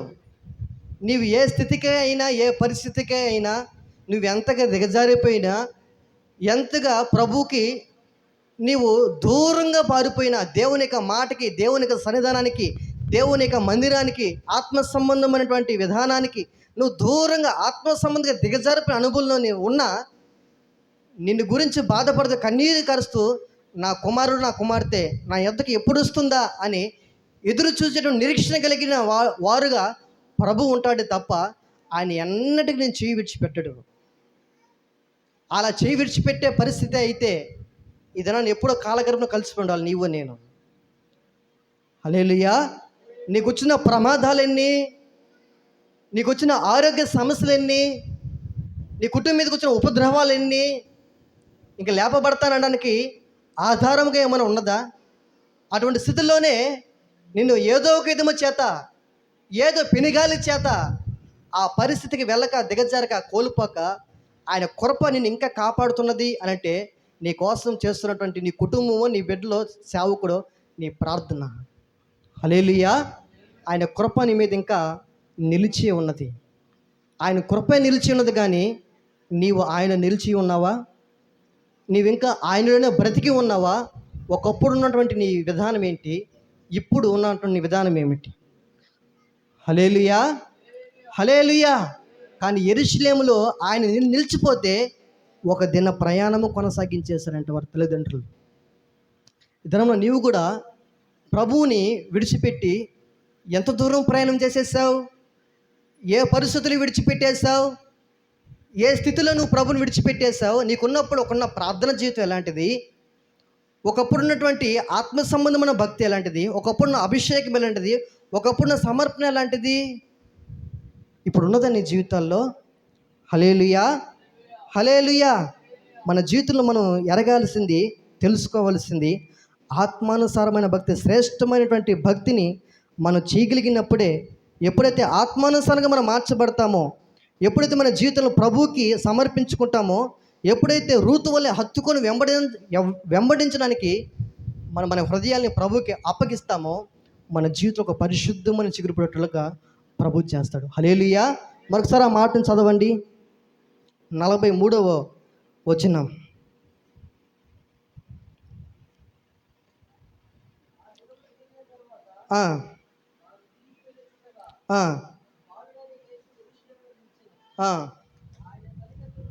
ఆయన తల్లిదండ్రులు ఆ సంగతి ఎరుగక ఆయన సమూహంలో ఉన్నాడని తలంచి ఒక దిన ప్రయాణము సాగిపోయి తమ బంధువులలోనూ నెలవైన వారిలోనూ ఆయనను వెతుకుచున్నారంట. హల్లెలూయా. ఆయన మందిరంలో, దేవుని యొక్క మందిరం యెరూషలేములో నిలిచిపోతే ఒక దిన ప్రయాణం సాగిపోయి వారు ఎక్కడ వెతుక్కున్నారు యేసు ప్రభువుని అని అంటే బంధువులను ఎత్తుక్కుంటున్నారు. నెలవైన వారులు నెలవైన వారులు అంటే ఏందమ్మా గట్టి చెప్పు. తెలిసిన వారు, స్నేహితులు, సమీపిస్తులు, బంధువులు, స్నేహితులు, తెలిసిన వారు. హల్లెలూయా. ఆయన మందిరంలో యెరూషలేములో నిలిచిపోతే ఆయన అక్కడ నిలిచిపోయి ఉన్నాడని ఎరగక ఆయన మనతోనే ఉన్నాడని ఉన్నాడు అని తలంచుకొని పండగ కదా, ఆయన ఎక్కడుంటాడు? అత్తమామల దగ్గర ఉంటాడేమో. ఇది పండగ కదా, ఎటుబడతాడు చేయొచ్చు, పండగ కదా, ఆచరణలు ఎక్కడైనా ఉంటాడులే అని ఎగరడమో, ఎక్కిపక్కలో, పోకిరి శాస్త్రాల్లో, మరొక జీవితంలో అలా ఉంటాడులే అనుకొని బంధువులో ఉంటాడులే. అత్తమ్మ ఎదుగుకెళ్ళి, అత్తమ్మ మీ యొక్క కూతురిని మాకే, మరి నెలవైన స్నేహితుల ఎద్దుకు వెళ్ళి ఆ పాట ఈ పాట, లేదా ఆ జీవితం ఈ జీవితం అనుకొని ఇష్టపడ్డ ఆటల్లో ఆయన ఉంటాడులే అనుకొని సమూహంలో ఉంటాడు అనుకొని ఎవరు ఎత్తుకుంటున్నారంటే బంధువులు ఎత్తుకుంటున్నారు, నెలవైన స్నేహితులు, తెలిసిన వాళ్ళు ఎత్తుకుంటున్నారు. కానీ ఆయన ఎక్కడ నిలిచిపోయారు? యెరూషలేములో నిలిచిపోయారు. అది ఎరుకకే ఒక దిన ప్రయాణం కొనసాగించేస్తారంట వారి జీవితాల్లో. నువ్వు దేవుణ్ణి విడిచిపెట్టి, దేవుని సన్నిధిని విడిచిపెట్టి, దేవునికి మందిరాన్ని విడిచిపెట్టి, ఆత్మ సంబంధమైన భక్తిని విడిచిపెట్టి నీవు ఎక్కడ సంతోషం ఉందని కోరుకుని వెళ్తున్నావు? నీకు ఏది క్షేమం ఇస్తుందని ఎత్తుకొని బయలుదేరుతున్నావు? నీవు ప్రభువే నీకు క్షేమం ఇవ్వకపోతే, ప్రభువే నీకు అన్ని విధాలుగా సమకూర్చకపోతే, దేవుడే నిన్ను దర్శించకపోతే, ఆయనే నీకు క్షేమం ఇవ్వకపోతే మరొక్క దగ్గర క్షేమం నీకు దొరకగలుగుతుందా? ఆయన నీ ఎట్లా కనికరం చూపించకపోతే ఈ సర్వ ప్రపంచంలో నీ పట్ల ఎవరైనా కనికరాన్ని చూపించగలిగినటువంటి వారు ఎవరైనా ఉన్నారా? అంత ప్రేమ చూపించగలిగిన వారు ఎవరైనా ఉన్నారా? నీ కొరకు ప్రాణం పెట్టగలిగిన వారు, శత్రువుగా ఉన్నప్పుడే నీ కొరకు ప్రాణం పెట్టగలిగిన వారు, ఆయన ఎన్నో మార్లు నువ్వు గాయపరుస్తున్న నీ క్రియలు బట్టి, నీ తలంపులు బట్టి, ఆలోచనలు బట్టి, నీ అవిధేయతను బట్టి, నీ క్రియలు బట్టి దేవుని అనేక రీతులు నువ్వు సిలువ వేస్తున్నా, కొరడా దెబ్బలు నువ్వు కొడుతున్నా, ఆయన సహిస్తూ కన్నీరు కారుస్తూ నీ ఎడల నా బిడ్డ ఎప్పటికైనా మార్పు చెందుతుందిలే అన్న విధాలుగా ఆయన ఉన్నాడు తప్ప నీవెలా ఉన్నావు? సహోదరుడు చెప్పాడు, ఒకప్పుడు మా భక్తి జీవితం ఎలా ఉన్నది అని అంటే, ఈ వారంలో నేను కమల దేవుని ప్రజలు వస్తున్నటువంటి ప్రజల నిమిత్తమై వారికి ఏదైనా సదుపాయం కలిగిస్తే బాగుంటుంది అనే ఆలోచన కలిగి ఆ ఉద్దేశంతో మాట్లాడుతూ ఉంటే, నేను కమల మాట్లాడుకుంటూ ఉంటే, వారికి మధ్యాహ్నప్పుడు వాళ్ళు వచ్చి స్థిరపడితే వాళ్ళు అడిగాను నేను ఎలీషా అన్న వాళ్ళని, అన్న పేరు అన్న మీ పేరేం పేరు? మీ పేరేం పేరు? ఎలీషా. అన్న పేరు ఎలీషా. అక్క మీ పేరు? నేను సుగ్గురం అనుకున్న అక్క పేరు సిప్పోరా అంట. హల్లెలూయా. అన్న పేరు ఎలీషా, అక్క పేరు సిప్పోరా. వాళ్ళిద్దరు కుమార్తెలు. అక్క మీ పేరు? మేఘన. మీ పేరు? ప్రేమ. వారు గుర్తించుకోండి.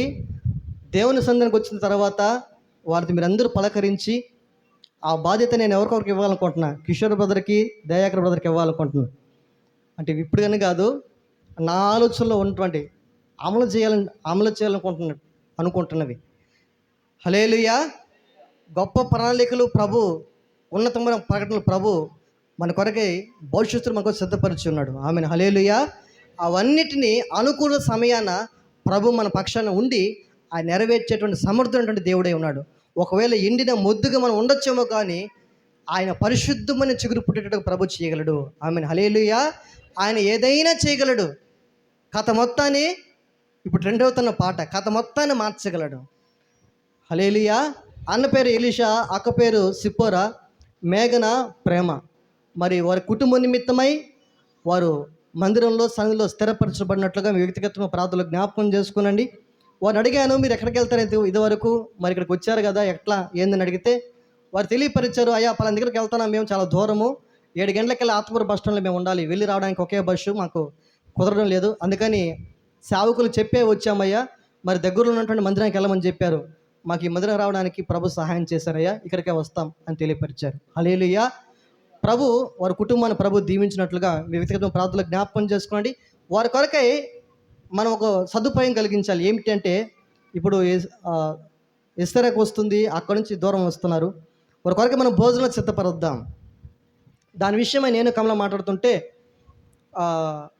చేస్తే బాగుంటుంది, చాలా అది బాగుంటుంది, దేవునికి మందిరంలో ప్రజలకు అలా పెట్టడం బాగుంటుందంటే, సరే ఎలా ఏంటంటే, ఏముంది మామూలుగా చేస్తాం కదా, ఇంతకుముందుకు చేసేవాళ్ళమి, అట్లా చేస్తే బాగుంటుందంటే, అలా చేయకూడదు. ఒక్క కుటుంబం చేయడం కాదు, అది అందరూ సంఘంలో ప్రకటన చేయబడి ప్రతి కుటుంబం ఒక్కొక్క వారము వాళ్ళ నిమిత్తమై పరిచయం చేయాలి, ఒక భోజనం సిద్ధపరచాలి దేవునికి మందిరంలోని. అది ఎన్ని గంటలు వేస్తారో, ఎలా సిద్ధపరుస్తారో అలా కాదు, కానీ 9 గంటల లోపు సిద్ధపరిచి సమయానికల్లా దేవుని ముందులో కూర్చోవాలి. ఇది క్రమం, దేవుని బిడ్డలుగా మనం నేర్చుకోవాల్సిన క్రమం. అందుకని ఆ అమ్మాయి చెప్పిన మాట ఏమిటంటే, నిజం ఇది బాగానే ఉంది, ఇదివరకు మేము వేరే విధంగా చేసేది, ఇప్పుడు ఇది బాగుంది అని బాప్టిస్ట్ సంఘం గురించి చెప్పేది. మన ఓరగొండలో ఉన్నటువంటి వినబడుతుందా? బాప్టిస్ట్ సంఘం గురించి చెప్పేది. నాటబడిన నీవు దేవునికి క్రమానికి నువ్వు అప్పగించుకోగలిగితే నీవు కూడా దీవించబడతావు. హల్లెలూయా. ఏమిటి ఆ క్రమము అనంటే, దేవుని యొక్క ప్రజలకి, ఆయన సన్నిధికి వస్తున్నట్టు వారికి భోజనం చేసే పరిచర్య చేసేటువంటి విధానం. ప్రతి ఒక్కరు అది చేయాలి. ఒకవేళ మీరు చేయలేకపోతే మరొకరికి అప్పగించండి, మీకు చేయగలిగిన వారిలో మరొక చేయండి. దానికి సదుపాయాలు అది సంఘం భరిస్తుంది, సావుకునని నేనే దాన్ని మీ కొరకే. మీరు ఒకవేళ ప్రేరేపణ కలిగి మేమే చేస్తాము ఆ పని, అది మీ పైన భారం ఉంచము అని మీకు ప్రేరేపణ ఇస్తే ఆ పని మీరు చేయొచ్చు తప్పనిసరిగా. దాని నిమిత్తమై ప్రార్థన చేయండి. మరి వారి కుటుంబం నిమిత్తమై, వారి బిడ్డల నిమిత్తమై, మరి వారి యొక్క భోజనం సిద్ధపరచబడి నిమిత్తమై మీ వ్యక్తిగతమైన ప్రార్థనలో జ్ఞాపకం చేసుకుని నేను ప్రార్థన చేస్తాను. ఒకరోజు అనుకొని దాని నిమిత్తమై మనం వారికి భోజనం పరుద్దాం. హల్లెలూయా, హల్లెలూయా. మంచిది. చూడండి, ఎప్పుడైతే వారికి దిన ప్రయాణం కొనసాగించిపోయి వెళ్ళిపోయారో బంధువులు ఎత్తుక్కుంటున్నారంట. ఇంకా నెలవైన వాళ్ళు వెతుక్కుంటే ఆయన కనబడతాడా? కనబడ్డాడు ఆయన? వారికి ఎంత ఎత్తుక్కున్నా ఎక్కడికి వెళ్ళినా యేసు ప్రభు కనబడలా. కారణం ఏంటంటే ఆయన యెరూషలేములో నిలిచిపోయాడు. అందుకనే సంతోషం ఎక్కడ ఉందని, సమాధానం ఎచ్చట నాకు దొరికేదని, బంధువులను అడిగాను, స్నేహితులను వెతికాను, చివరికదే నీలోనే కనుగొన్నాను. చివరిలో ఎవరిలో కనుక్కున్నాడంట? యేసు ప్రభులో కనుగొన్నాడంట. ఒక నిజమైనటువంటి సంతోషము, ఒక నిజమైనటువంటి ఆనందము, ఒక నిజమైనటువంటి ఆత్మ సంబంధమైన భక్తి, ఒక నిజమైనటువంటి హృదయానికి సంబంధించిన సంతోషము ఎవరిలో దొరుకుతుంది అంటే యేసయ్యలోనే దొరుకుతుంది. యేసయ్యలోనే సమాధానం దొరుకుతుంది. నీవు ఎక్కడెక్కడో ఎత్తుకొని నీ ప్రయత్నాలతో నువ్వు ప్రయాసపడి నీవు వెళ్ళినంత మాత్రాన అది నీకు ఎక్కడో దొరకదు. కానీ నీవు కోరుకున్నది అది ఏదైనా సరే అది నువ్వు ఆరాధన చేస్తున్నా నీ ప్రభువులోనే దొరుకుతుంది. ఆమేన్, హల్లెలూయా. అది నీవు ఎక్కడ ఉన్నావు? యెరూషలేములో దేవునికి మందిలో దేవునికి సన్నిధిలో ఉన్నావా? ఒక దిన ప్రయాణం వారు చేసి వెళ్ళిపోయినట్లుగా నీవు కూడా ప్రభువుని విడిచిపెట్టి నీవు కూడా వెళ్ళిపోయినటువంటి అనుభవంలో నీవు ఉన్నావా? హల్లెలూయా. ఒకప్పుడు నీకున్నటువంటి భక్తి అలాంటిది, ఒకప్పుడు నీకున్నటువంటి ఆసక్తి అలాంటిది, ఒకప్పుడు నీకున్న త్యాగం ఎలాంటిది, ఒకప్పుడు నీకున్న సమర్పణ ఎలాంటిది, ఒకప్పుడు నీకున్న పనితనం ఎలాంటిది. హల్లెలూయా. ఇప్పుడు నీవు భక్తి వ్యర్థం అనుకుని భక్తిని విడిచిపెట్టి దేని వైపు వెళ్ళిపోతున్నావు? భక్తి వ్యర్థం అని దేని విడిచి వెళ్ళిపోతున్నావు? మన సంఘంలో ఒక సహోదరుడు చెప్పాడు. ఈ వారంలో కమల నేను మాట్లాడినప్పుడు కూడా అదే చెప్పింది. భక్తి తప్ప, దేవుడు తప్ప, దేవుని యొక్క మందిరం తప్ప మరొకటి మాకు ఏమీ లేదు. గుడారంలో అయినా సరే ఉండిపోయి మాకున్న సమస్తాన్ని ప్రభు కొరకు హెచ్చించేసి మరి పరిచయ కొరకమే, దేవుని సేవ కొరకే మన జీవితాలను కొని అంత త్యాగం కలిగిన అనుభవంలో మేము ఉండేవాళ్ళవి అని చెప్పినప్పుడు నా యొక్క హృదయాన్ని, నా గుండె అట్నే పిండేసింది. ఎందుకనంటే నిజంగా చెప్తున్నా, హృదయపూర్వకం చెప్తున్నా, ఇటువంటి వాళ్ళుగాన మా సేవకులుగా దొరుకుంటే, ఇటువంటి అనుభవము, ఇటువంటి సమర్పణ, ఇటువంటి జీవితం కలిగి మీరు సంఘాన్ని రాసిచ్చాల్సిన అవసరం లేదు, లేకపోతే మరొకటి మీ కానుకలు అవసరం లేదు. ప్రభు కొరకు మేము నిలబడతామయ్యా, మేము నిలబడతాం, మీరు చేయండి దేవుని పరిచర్య అని ఆయన కానీ చెప్పగలిగితే చెప్పుంటే మామూలుగా ఆ సేవకులు మీకు దొరుకుంటే దున్నని బీడు భూములు దున్నగలిగినటువంటి అనుభవము ఆయనకు వచ్చుంటుంది. కానీ ఏం చేద్దాం, దేవుని యొక్క కృప. హల్లెలూయా. నేను అదే ఆశపడతాను. నేను సరైన సమయం నాకు తెలుసుకునేటువంటి సమయానికి వచ్చే లోపు వేరుబాటు అయిపోయింది. ఇది నా పాట ప్రభుకున్నటువంటి ఉద్దేశం, ఆయన సంకల్పం. ఆమెను. హల్లెలూయా, హల్లెలూయా. అయితే నీవు భక్తిని విడిచిపెట్టి భక్తి వ్యర్థమని చెప్పి దేని వైపు వెళ్ళిపోతున్నావు? సంపాదన వైపు వెళ్ళిపోతున్నావా? లేకపోతే దేని విడిచిపోయి మనస్సాక్షిని చంపుకొని నీవు చేయకుండా క్రియల వైపు వెళ్ళిపోతున్నావా? లేకపోతే ఆసక్తిని విడిచిపెట్టి, ఒకప్పుడు నీకున్న ఆసక్తి అలాంటిది, ఇప్పుడు ఆసక్తిని విడిచిపెట్టి నిర్లక్ష్యం వైపు వెళ్ళిపోతున్నావా? ఒకప్పుడు నీకున్న త్యాగం ఎలాంటిది, త్యాగాన్ని విడిచిపెట్టి దాచుకోవడం వైపు వెళ్ళిపోతున్నావా? ఒకప్పుడు నీకున్న సమర్పణ ఎలాంటిది, ఇప్పుడు నీ హృదయాన్ని బండబరిపెట్టు చేసుకొని దేవునికి దూరం అయిపోయేట్టుగా ఉన్నావా? ఒకప్పుడు నీ పనితనం ఏమిటి? ఆ పనితనం విడిచిపెట్టి ఇప్పుడు నీవు సుఖానికో సోమర్తనానికో నీ జీవితాన్ని అప్పగించేసుకొని నీవు ఎటువైపు వెళ్ళిపోతున్నావు? వారు యెరూషలేములో దేవుణ్ణి విడిచిపెట్టి వారు దిన ప్రయాణం కొనసాగించి వెళ్ళిపోయారంట. ఒకప్పుడు నా భక్తి నీకు ఎలాంటిది, ఒకప్పుడు నీకున్న ఆసక్తి ఎలాంటిది, ఒకప్పుడు నీకున్న త్యాగం ఎలాంటిది, ఒకప్పుడు నీకున్న సమర్పణ ఎలాంటిది, ఒకప్పుడు నీకున్న పనితనం ఎలాంటిది. సంఘంలో ఒక మాట అన్నా నేను, ₹1 ఇచ్చినా సరే ఆ రూపాయికి కరెక్ట్గా లెక్క ఉంటుందండి. హల్లెలూయా. అది ఎంత నమ్మకత్వము, ఎంత పనితనం అది. ఇప్పుడు సంఘంలో చూడగలుగుతున్నామా? అయితే నీవు గుర్తుంచుకోవాల్సింది ఏమిటో తెలుసా? అలాగనే చూడు, ఒకప్పుడు ఎలా ఉన్నది, ఇప్పుడు ఎలా ఉంది. సంసోను గురించి మనం ఆలోచన చేస్తే, సంసోను తల్లి గర్భంలో రూపింపక మునిపే ఏర్పాటు చేయబడినటువంటి, నాజూరు చేయబడినటువంటి ప్రభు కొరకు ఏర్పాటు చేయబడినటువంటి సంసోను, వారు న్యాయాధిపతుల గ్రంథంలో రాయబడి ఉంటుంది, 40 సంవత్సరాలు ఫిలిస్తీన్ల చేత వాళ్ళు బానిసలుగా మార్చబడిపోయారంట. ఎవరు ఎవరు శాంతమ్మ సిస్టర్? ఎవరు? ఇజ్రాయేల్ ప్రజలు 40 సంవత్సరాలు ఫిలిస్తీన్ల చేత ఏలికగా మార్చబడిపోయారు. కారణం ఏంటి అంటే వారి అవిధేయత, వారి యొక్క హృదయ కాఠిన్యాన్ని బట్టి, దేవుని యొక్క వాక్యానుసారంగా ధర్మశాస్త్రపరంగా నడుచుకోకపోవడం బట్టి 40 సంవత్సరాల పరిస్థితులకి బానిసలుగా అమ్మబడిపోతే, వారి జీవితంలో రక్షణ లేకపోతే, వారి నిమిత్తం ఇశ్రాయేలు ప్రజలు ఫిలిస్తీన్ల యొక్క బానిసత్వపు సంఖ్యలు తెంచి వారు విడిపించబడిన నిమిత్తమై ఏర్పాటు చేయబడిన వ్యక్తి సంసోన్. హల్లెలూయా. దేవుని యొక్క వారికి తల్లిదండ్రులకి పిల్లలు కనకపోతే, ఆమె గర్భము మూయబడి ఉంటే, దేవుడు వారిని దర్శించి, వారు పొలంలో పని చేసుకుంటున్నప్పుడు వారిని దర్శించి, నీకు కుమారుడు పుడతాడమ్మా, అతను సంసోన్ అని పేరు పెడతావు.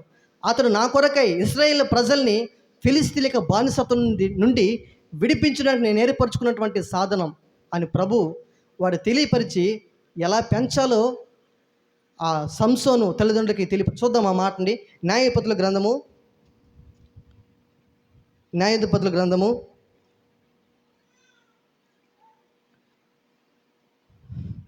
13వ అధ్యాయం మొదటి నుంచి త్వరగా చదువుదామమ్మా. న్యాయాధిపతులు 13వ అధ్యాయము మొదటి నుంచి 5 వరకు చదువుకుందామా.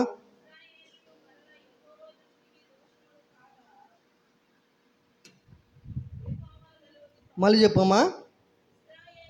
ఇశ్రాయేలీయులు మరలా యెహోవా దృష్టికి దోషులు కాగా, యెహోవా 40 సంవత్సరములు వారిని ఫిలిస్తీన్ల చేతికి అప్పగించెను.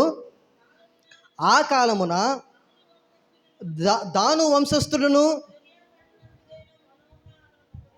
మానోహ అని ఒకడుండెను. అతని భార్య గొడ్రాలై కానుపు లేక ఉండెను. యెహోవా దూత ఆ స్త్రీకి ప్రత్యక్షమై, ఇదిగో నీవు గొడ్రాలువు, నీకు కానుపు లేకపోయిను, అయితే నీవు గర్భవతివై కుమారుని కందువు. కాబట్టి నీవు జాగ్రత్తగా ఉండి ద్రాక్షారసమునే గాని మద్యమునే గాని త్రాగకుండుము, అపవిత్రమైన దేనినైనా తినకుండుము. హల్లెలూయా. మరలా యెహోవా దృష్టికి వారు దోషులైనప్పుడు 40 సంవత్సరాలు అప్పగించేస్తే, ఆ కాలాన ఇశ్రాయేల్ ప్రజల్ని ఫిలిస్తీన్ల యొక్క బానిసత్వపు సంఖ్యలను విడిపించడానికి సంసోను ప్రభు ఎన్నుకొని, కానుపు లేక గొడ్రాలుగా ఉన్నటువంటి వారి జీవితాల్లో ప్రభు ఒక సంతానాన్ని కలుగు చేయబోతున్నాడు. ఆ సంతానమే ఫిలిస్తీన్ల యొక్క చేతుల నుండి ఇశ్రాయేల్ ప్రజలను రక్షించేటువంటి ఒక ఆయుధం. హల్లెలూయా. ఆ ఆయుధాన్ని ప్రభు అంటున్నాడు, అతడు నాజూరు చేయబడిన వాడై, అంటే కింద ఫుట్నోట్ రాయబడి ఉంటుంది, వ్రతము అని రాయబడి ఉంటుంది. ప్రతిష్ఠత, సమర్పణ కలిగినటువంటి కుమారునికి ఇవ్వబోతున్నా. నీవు అపవిత్రమైన దేనిని చేయకూడదు. నీవు ఏది తినాలో అపవిత్రమైన ఏది తినకూడదు. ద్రాక్షారసమే అయినను మద్యమే అయినను అపవిత్రమైనది ఏది నువ్వు పుచ్చుకొనకుండా, తన యొక్క తల మీదకి మంగళకత్తి రానివ్వకుండా నువ్వేం చేయాలంటే అతను నాజూరు చేయబడిన వ్యక్తికి నువ్వు పెంచాలి. హల్లెలూయా. హల్లెలూయా. ప్రభు ఇదన మనకు సంతానాన్ని కలుగు చేశాడు అంటే కారణం ఏంటి?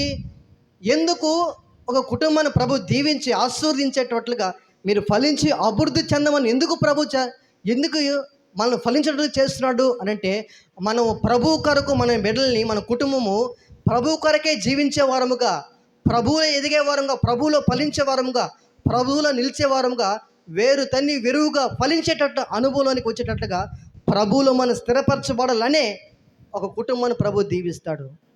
హల్లెలూయా. ఇప్పుడు వారికి సంసోన్ని ఎందుకు ఇస్తున్నాడు అంటే, ఫిలిస్తీన్ల యొక్క చేతుల్లో నుండి వారిని విడిపించబడిన నిమిత్తమై సంసోన్ని ప్రతిష్ఠించబడినటువంటి అనుభవాన్ని ప్రభు తీసుకొస్తున్నాడు. హల్లెలూయా. ఇంత ప్రతిష్ఠత కలిగి, ఇంత అనుభవం కలిగి ఆ ప్రభు ఇస్తే, మానోహు ఒక చిన్న మాట మనవి చేస్తాడు. చూడండి, 13వ అధ్యాయము 8వ వచనం చదువుకుందామా త్వరగా. అందుకు మానోహ నా ప్రభువా, నీవు పంపిన దైవజనుడు మరలా మా యొద్దకు వచ్చి పుట్టబావు ఆ బిడ్డకు మేము ఏమేమి చేయవలనో దాన్ని మాకు నేర్పినట్లు దయచేయమని యెహోవాను వేడుకొనగా దేవుడు మానోహ ప్రార్థన ఆలకించిన గనుక ఆ స్త్రీ పొలంలో కూర్చుండగా దేవుని దూత ఆమెను దర్శించెను. ఆ సమయమున ఆమె పెనిమిటి అయిన మానోహ ఆమె యొద్ద ఉండలేదు గనుక ఆ స్త్రీ త్వరగా పరుగెత్తి, ఆనాడు నా యొద్దకు వచ్చిన పురుషుడు నాకు కనబడినని అతనితో చెప్పెను. అప్పుడు మానోహ లేచి తన భార్య వెంబడి వెళ్ళి ఆ మనిషిని యొద్దకు వచ్చి, ఈ స్త్రీతో మాట్లాడిన వాడు నీవేనా అని అతను అడుగుగా అతను నేనే అనెను. అందుకు మానోహ, కావున నీ మాట నెరవేరినప్పుడు ఆ బిడ్డ ఎట్టివాడగునో అతడు చేయవలసిన కార్యమేమిటో తెలుపమని మనవి చేయగా యెహోవా దూత, నేను ఆ స్త్రీతో చెప్పినదంతయు ఆమె చేకొనవలెను. హల్లెలూయా. ఆ స్త్రీ ఒంటరిగా ఉన్నప్పుడు దేవుని దూత ప్రత్యక్షమై నీకు గర్భం ధరింపబడతావు, అతనికి సంసోను పేరు పెడతావు, నాజరు చేయబడిన వ్యక్తి అని చెప్పిన తర్వాత మానవుకి ఆ విషయం తెలియపరచబడిన తర్వాత మరలా మానవుడు వచ్చి, అయ్యా పట్టుబోతున్న ఆ బిడ్డ అతడు చేయబోతున్నటువంటి కార్యం నెరవేర్చేటప్పుడు ఎలా పెంచాలి, ఎలాగూ నీ కొరకు సిద్ధపరచాలి, ఆ విషయాలు తెలియపరచవంటే నేను ముందుగానే ఆ స్త్రీకి తెలియపరచా, అలాగూ పెంచాలి అని దేవుని యొక్క దూత మానోహు కూడా తల్లిదండ్రులకు తెలియపరిచింది. ఈ దినమున దేవుని యొక్క వాక్యము నీ తెలియపరచబడిన తర్వాత మనమే సంఘానికి నేర్పించవలసిన సేవకులు సంఘ బిడ్డలకు నేర్పించకపోతే సంఘ బిడ్డలు పాడైపోతారు.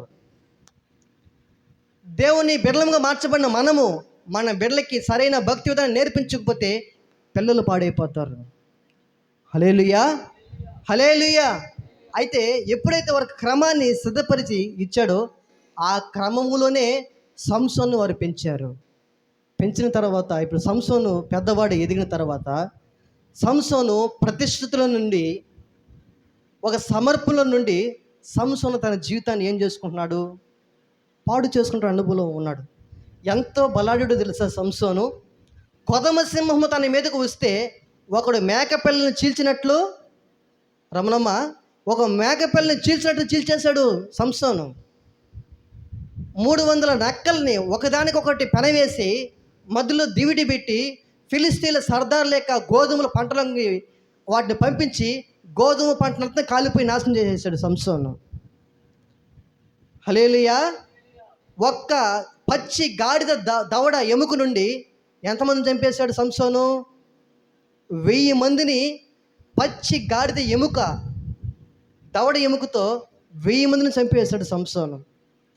ఆ ఫిలిస్తీన్ల యొక్క పునాదుల్ని భుజాల మీద అట్లాగే ఏం చేశాడంటే భుజాల మీద తన్నుకొని పగలగొట్టుకుని వెళ్ళిపోయాడు సంసోన్. ఎంత బలాఢ్యుడు, అంత బలాఢ్యుడు ఇప్పుడు ఎవరి చేతిలో పడిపోయాడు తెలుస్తా? ఫిలిస్తీన్ల యొక్క సర్వ సమాజంలో ఒక చిన్నదాన్ని స్త్రీని చూసి మోహించి ఆమెను పెళ్లి చేసుకోవడానికై ఫిలిస్తీన్ల యొక్క దేశంలోకి వెళ్ళిపోతాడు సంసోను. హల్లెలూయా. మరి సంసోను ఎందుకు చేయబడ్డాడు? ఆ ఫిలిస్తీన్ల చేతిలో నుండి విడిపించవలసినటువంటి సంసోను బలాఢ్యుడు ఆ ఫిలిస్తీన్ల యొక్క స్త్రీని మోహించి వివాహం చేసుకోవడానికి ఫిలిస్తీన్లోకి వెళ్ళిపోతున్నాడు. దేవుని వాక్యం పెట్ట నీవు ఎక్కడ ఉండాలి, ఎక్కడికి వెళ్ళిపోతున్నావు, ఎవరితో సహవాసం చేయాలి, ఎవరితో సహవాసం చేస్తున్నావు?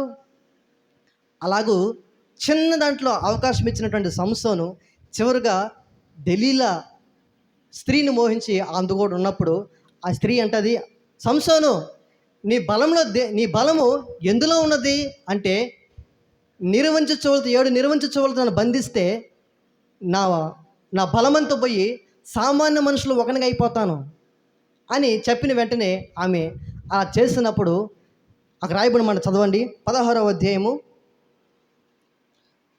7వ వచనం, 16వ అధ్యాయం 7వ వచనం. దెలీలా ఆమె ఒడిలో పడుకోబెట్టుకున్న తర్వాత 7వ వచనం, సంసోను 7 నిర్వంచ చోళత నన్ను బంధించిన ఎడల నేను బలహీనుడనే సామాన్య మనుషులు ఒకని వల్లే అవుదునని ఆమెతో చెప్పెను. 7 నిర్వంచ చెవులను ఆమె యొద్దకు తీసుకుని రాగా ఆమె వాడితో అతను బంధించెను. మాట నుండి వారు ఆమెతో అంతఃపురములో దిగి ఉంటారు కనుక ఆమె, సంసోను ఫిలిష్తీయులు నీ మీద పడుచున్నారని అతనితో అనగా అతడు అగ్ని తగిలిన నూలు రీతిగా ఆ తడపలను తెంపిన గనుక అతని బలము తెలియబడలేదు. అప్పుడు తెలియదు, ఇదిగో నీవు నన్ను ఎగతాళి చేసిన అతను అబద్ధం ఆడితివి, నిన్ను దేని చేత బంధింపవచ్చును దయచేసి నాకు తెలుపమని సంసోనుతో చెప్పగా అతడు పేరిన తర్వాత పనికి పెట్టని కొత్త తలతో నన్ను బాగా బంధించినట్లా నేను బలహీనుని సామాన్య మనుషులు ఒకని వల్ల అవుతుందని ఆమెతో చెప్పాను. హల్లెలూయా. ఇలాగూ ముమ్మారు జరిగింది. నీ బలము దేంట్లో ఉందయ్యా? ఇది ఒక సాధారణమైన ఒక మనిషి చేయలేనటువంటి శక్తి, సామర్థ్యాలకు మించినటువంటి శక్తి ఉంది నీకు. ఈ శక్తి ఎలా ఉంది? ఎందులో ఉంది? ఇంత బలం ఒక సామాన్యమైన మనిషికి సాధ్యపడితే నీ బలము ఇందులో ఉన్నదని చెప్పినప్పుడు సంసోను మరొక మాట చెప్పి చివరికి విసిగిపోయి చావు గోరి దెలీలా మాటల చేత విసిగించబడి చావు గోరిపోయి ఏమనుకుంటా తెలుసా? తన బలము ఎందులో ఉన్నదో చెప్పివేసాడు సంసోను. ఎప్పుడైతే చెప్పాడో ఒకరిని తీసుకుని వచ్చి నాజీరు చేయబడిన మంగళకైతే రాకుండా ఉన్నటువంటి తన తల మీద ఒకరిని పిలుచుకుని వచ్చి తొడ మీద పడుకోబెట్టుకుని మొత్తం గొరిగించేసిన తర్వాత ఇప్పుడు మరలా ఫిలిష్తీయుల సర్దారులు సంసోను పట్టుకుని పోవడానికి దెలీలా ఇంటిలోనికి వస్తూ ఉంటే సంసోను ఒక పని చేస్తున్నాడు. చూడండి, ఆ మాటను చదవండి.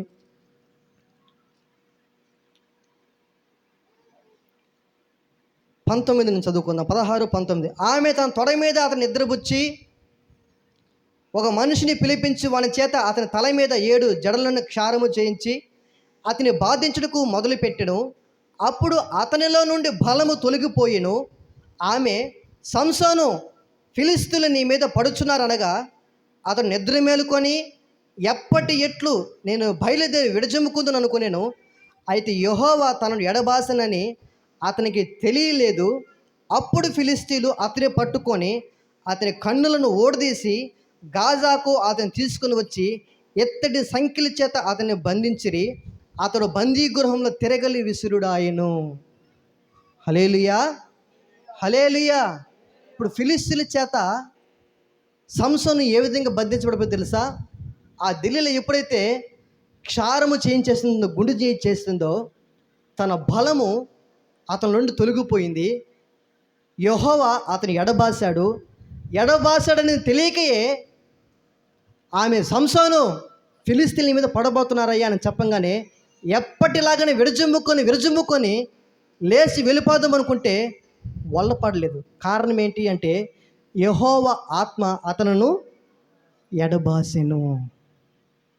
నీవు ఆత్మ సంబంధంగా ఉన్నప్పుడు నీ బలం ఎలాంటి? ఆత్మలో నీవు ఆత్మ సంబంధంగా బలముగా ఉన్నప్పుడు వైరాగ్యము, దేవుని మందిరం వచ్చే విషయంలో నీకు ఎంత వైరాగ్యం, దేవుని యొక్క సేవ విషయంలో ఎంత వైరాగ్యం, దేవుని యొక్క మందిర విషయంలో ఎంత ఆసక్తి.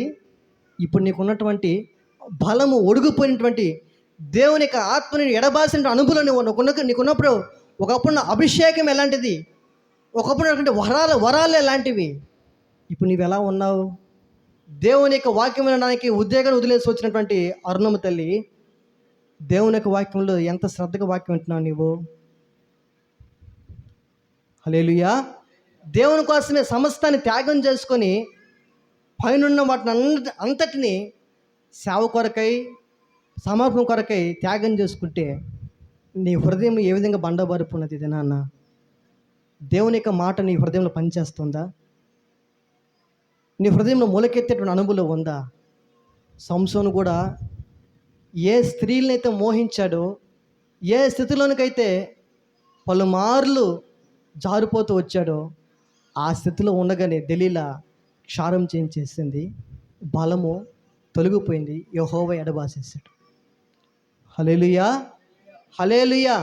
ఆఖరి క్షణం వరకు సంసోను దేవుడు విడిచిపెట్టలేదు. ఎన్నో అవకాశాలు ఇచ్చాయి. ఈ దినమున దేవునికి ఎన్నో అవకాశాలు ఇచ్చాడు. ఈ తరుణంలో మరొక అవకాశం ఇస్తున్నాడు. ఎందుకొరకు తెలుసా? ప్రభు కొరకు నువ్వు జీవించడానికి. ఆమెను హల్లెలూయా. ప్రభు కొరకు నువ్వు నిలబడడానికి, ప్రభు కొరకు జీవించడానికి నీకు మరలా అవకాశం ఉంది. నీవు ఇంకా కాలగర్భంలో కలిసిపోలేదు. ఇంకా ప్రభు యొక్క ఆయుష్కాలు నీకు ఇచ్చి ఉన్నాడు, ఇంకా కృపించినాడు అనే మందిరంలో ఈ మాట వినడానికి. ఉద్దేశపూర్వకం నువ్వు వినలేకపోతే నిన్నెవడు రక్షించలేడు. కానీ నీ జీవితంలో ఈ మాటలు శ్రద్ధగా వినగలిగి, దేవుని భయం కలిగి, దేవునికి ఉగ్రతకు పాత్రలు అవుతామన్నటువంటి భయం కలిగి ఈ మాటలు వినగలిగితే నీ కొరకు ప్రభు ప్రయాసపడి వ్యర్థమైపోవాలా? నీ కొరకు ఆయన రక్తం కాచిన వ్యర్థమైపోవాలా? నీకు వచ్చిన సమర్పణ, నీకు వచ్చినటువంటి త్యాగము వ్యర్థమైపోవడం దేవునికి ఉద్దేశమా? అలా కాదు. నీ పట్ల ఒక ప్రణాళిక ఉంది కనుకే నేను ప్రత్యేకపరుచుకొని ఈ గుంపులను ప్రభు చేర్చాడు. ఆయన చేర్చాడు అని అంటే ఆయన ఉద్దేశం లేకుండా ఏదో యాదృచ్ఛికంగా నువ్వు వచ్చావని కాదు. ఏదో సహజంగా నువ్వు వచ్చేలా ఈ ప్రత్యేకతలోనికి, సమర్పణలోనికి, త్యాగంలోనికి ఆయనే కలుగు చేసుకున్నాడు. ఆయనే క్రియ జరిగించాడు. ఆయనే నడిపించాడు. ఆయనే నీకు ఇచ్చాడు కనుక అది నువ్వు పొందుకున్నావు. నువ్వు పొందుకున్న దాన్ని ఆఖరి వరకు, నీ మరణం వరకు నువ్వు గట్టిగా పట్టుకోగలిగితే వాడబారిని మహిమలు నీకు ఆయన కిరీటనిచ్చే దేవుడే ఉన్నాడు. ఆమెను హల్లెలూయా. వాడబారిన స్వాస్థ్యం మన కొరకు ఆయన పరమందు సిద్ధపరిచి ఉన్నాడు. నీవు దాని కొరకు ప్రయాసపడాలి. కానీ నీవు యెరూషలేములో ప్రభువుని మందిరంలో ఆయన విడిచిపెట్టి ఒక దినానమంతా ప్రయాణం చేసి లోకంలో ప్రభువుని వెతకొద్దు. లోకం ఇచ్చేటువంటి ఆనందము, సంతోషం ఆయన ఇవ్వడు నీకు. ఆయన నేను చేయి విడిచిపెట్టేది వాడు కాదు. కానీ నీ జ్ఞానముతో, నీ అమాయకత్వ జ్ఞానంతో ప్రభువు విడిచిపెట్టి వెళ్ళిపోవద్దు. అది నీకు దీవెనకరం కాదు, నీకు ప్రయోజనకరం ఎంత మాత్రం కాదు. వారు యెరూషలేములో ప్రభువును విడిచిపెట్టి ఒక దినాన ప్రయాణం కొనసాగి వెళ్ళిపోయారు. సంసోను కూడా దేవుని యొక్క ఆత్మ అతని నుండి ఎడబాసాలని గ్రహించక ఎప్పటిలాగే లేచి వెళ్ళాలనుకున్నాడు. కానీ వారు పట్టుకొని కళ్ళు ఊడబెరికి తిరుగులు విసిరే వాడుగా మార్చబడిపోయాడు. హల్లెలూయా. నీ జీవితంలో కూడా సంసోను జీవితం వల్లే దేవుని యొక్క ఆత్మకు నువ్వు దూరం అయిపోయావేమో. అలా కాక సంసోను ఏది మరలా చేశాడో నీవు కూడా మరలా అది చేయగలిగితే సంసోనుకు ప్రభు కృప చూపించినట్లుగా నీ ఎడల కూడా కృప చూపించు. ఏం చేశాడు సంసోను చూడండి. తర్వాత 16వ అధ్యాయము 22వ వచనం. అతడు బందీగృహంలో తిరగలి విసురుడు అయ్యను. అయితే అతడు క్షారము చేయబడిన తర్వాత అతని తల వెంట్రుకలు తిరిగి మొలుచుటకు మొదలుపెట్టెను. హల్లెలూయా. క్షారము చేసిన తర్వాత తన యొక్క తల వెంట్రుకలు మరలా మొలవడానికి మొదలు పెట్టబడ్డాయి. నీ జీవితంలో కూడా ఎండిన మొద్దుగా మార్చబడిన నీ బ్రతుకు కూడా ఆత్మ సంబంధంగా చచ్చిన బ్రతుకులు, మనస్సాక్షి చచ్చిన స్థితిలో ఉన్నటువంటి నీ బ్రతుకును కూడా మరలా నువ్వు ప్రభు వైపు నువ్వు తిరగగలిగితే, ప్రభు యొక్క హస్తాన్ని నీ మీద తాకగలిగితే, నువ్వు హత్తుకోగలిగితే, ఆయన వెంబడించగలిగితే మరలా కోల్పోయినటువంటి జీవితాన్ని ప్రభు నీకు మరలా ఇవ్వగలిగేటువంటి దేవుడే ఉన్నాడు. హల్లెలూయా. మరలా అట్లా తల వెంట్రుకలు మరలా వచ్చిన తర్వాత ఒక చిన్న ప్రార్థన చేస్తున్నాడు సంసోను. సంసోను జీవితంలో 2 సార్లు ప్రార్థన చేశాడు. ఎప్పుడు, ఎన్నిసార్లు ప్రార్థన చేశాడు నాకు తెలిసి, మీకు తెలిసి చెప్పండి కిషోర్ బ్రదరు. సంసోను ఎన్నిసార్లు ప్రార్థన చేశాడు? రాణేం తల్లి, సంసోను ఎన్నిసార్లు ప్రార్థన చేశాడు? కమలా, సౌమ్య, ఎన్నిసార్లు అమ్మా? శాంతమ్మ, తెలుసా తెలీదా? తెలిస్తే చెప్పు, తెలియకపోతే తెలియదు. ఎన్నిసార్లు అయ్యా? తెలీదా? మీకు తెలీదా? 2 సార్లే ప్రార్థన చేశాడు. నేను చెప్పేశాను. హల్లెలూయా. 2 సార్లే ప్రార్థన చేశాడు. ఒకటి దవడ ఎముకతో 1000 మందిని చంపినప్పుడు సృహదప్పు పడిపోయేటప్పుడు మొరపెట్టాడంట నీళ్ళు కావాలని చెప్పి. ఒకటి. రెండోసారి ప్రార్థన చేస్తున్నాడు ఎప్పుడు తెలుసా? ఆత్మీయంగా చచ్చిపోయిన తర్వాత, కళ్ళు ఊడబెరికిన తర్వాత, తను తిరుగులు విసరడాయిన అయిపోయిన అపహాసుడు, పరిహాసుడుగా సంసోను మార్చబడిన తర్వాత, ఒకప్పుడు సంసోను అంటే ఫిలిస్తీన్లకి దడబుట్టేటువంటిది. సంసోను ఏం పని చేస్తాడో, ఎలా చేస్తాడో, ఏ విధంగా మన మీదకి వస్తాడో దడబుట్టేటువంటి జీవితంలో సంసోను ఉంటే, ఇప్పుడు సంసోను కళ్ళు ఊడబెరికి వాడుగా ఏమిగా మార్చబడిపోయి తెలుసా? పరిహాసుడుగా మార్చబడిపోయాడు. తిరుగులు విసరి వాడేవాడుగా అయిపోయాడు. అప్పుడు పరిహాసం చేద్దాం సంసోను అని చెప్పి సమూహంలోనికి, దాగోను గుడిలోనికి సంసోను తీసుకొచ్చి పరిహారం చేస్తున్నప్పుడు అప్పుడు ఒక చిన్న ప్రార్థన చేస్తాడు సంసోను. చదవండి. అప్పుడు సంసోను 28వ వచనం, 16వ అధ్యాయం 28వ వచనం. అప్పుడు సంసోను, యెహోవా ప్రభువా, దయచేసి నన్ను జ్ఞాపకం చేసుకొనుము. దేవా, దయచేసి ఈసారి మాత్రమే నన్ను బలపరచుము.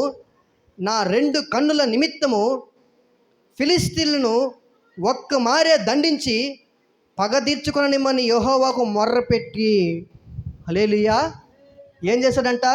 మొర్ర పెట్టాడంట. ప్రార్థన చేయలే సంసోను, మొర్ర పెట్టాడంట. నీ జీవితంలో ఆత్మ సంబంధంగా చచ్చిపోయేటువంటి ఆ విధానం గ్రహింపు నీకుంటే నీవు మరలా నువ్వేం చేయాలి తెలుసా? మొర్ర పెట్టేటువంటి అనుభవం ఉన్నావు. ప్రభువా, ఒకప్పుడు ఉన్నటువంటి గురి నాకు కావాలి. ఆమేన్. ఒకప్పుడు ఉన్నటువంటి సమర్పణ నాకు కావాలి. ఒకప్పుడు నా త్యాగం నాకు కావాలి. ఒకప్పుడు నా ఆసక్తి కావాలి. ఒకప్పుడు నా పనితనము కావాలి. ఒకప్పుడు నా ఆత్మ సంబంధమైన భక్తి నాకు కావాలి. నాకు దేవుడే, దేవుని సేవే భక్తే అని ఒకప్పుడు ఎలాగైతే దేవుని మందులో పడుకున్నటువంటి అనుభవంలో మీరు ఒకప్పుడు ఉన్నారో, మరలా అటువంటి అనుభవం మనం రావాలంటే నీ జీవితంలో మొర్రపెట్టేటువంటి అనుభవం రావాలి.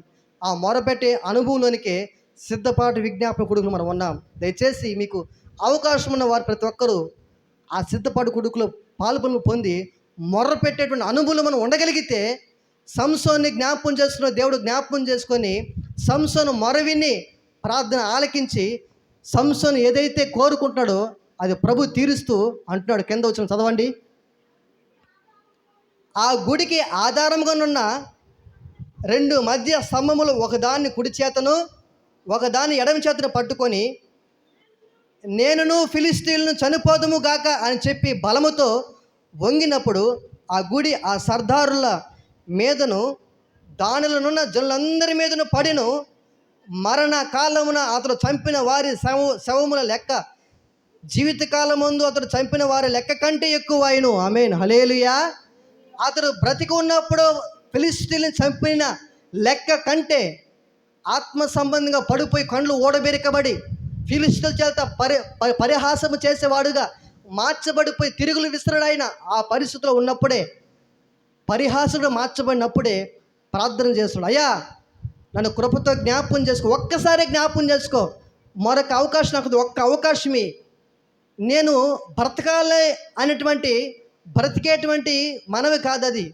ఇదిగో ఒక్కసారి అవకాశమే, నేను కూడా చనిపోతా, నాతో పాటు నా కొరకై నువ్వు ఏర్పరచుకున్న సంకల్పం ఉద్దేశము నెరవేర్చబడి నిమిత్తమై ఫిలిస్తీన్ను కూడా నేను సంహరించేస్తా. హల్లెలూయా. ఒక్కసారి ఒక అవకాశమే ప్రభువా అని ఎప్పుడైతే ప్రార్థన చేశాడో ఆ ప్రార్థన దేవుని దృష్టికి అనుకూలంగా మార్చబడింది కనుక ఆ యొక్క దేవుని యొక్క ఆత్మ మరల బలముగా సంసోను మీదకి వచ్చిన కారణాన్ని బట్టి ఏ గుడికైతే ఆధారం ఉన్నటువంటి ఆ స్తంభాలు ఎప్పుడైతే నెట్టాడో, వంగాడో, మొత్తం పడిపోయింది.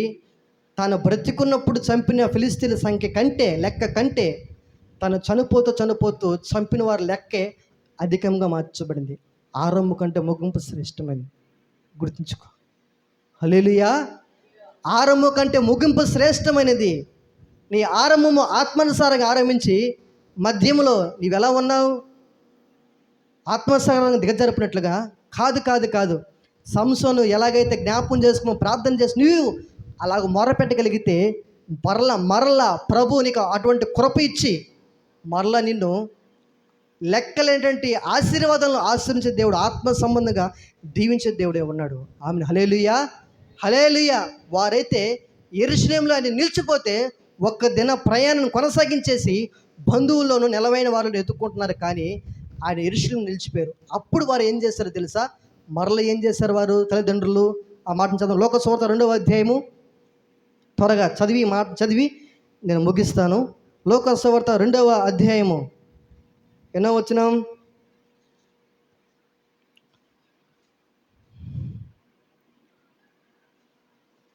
44 నుంచి చదువుకుందామా త్వరగా?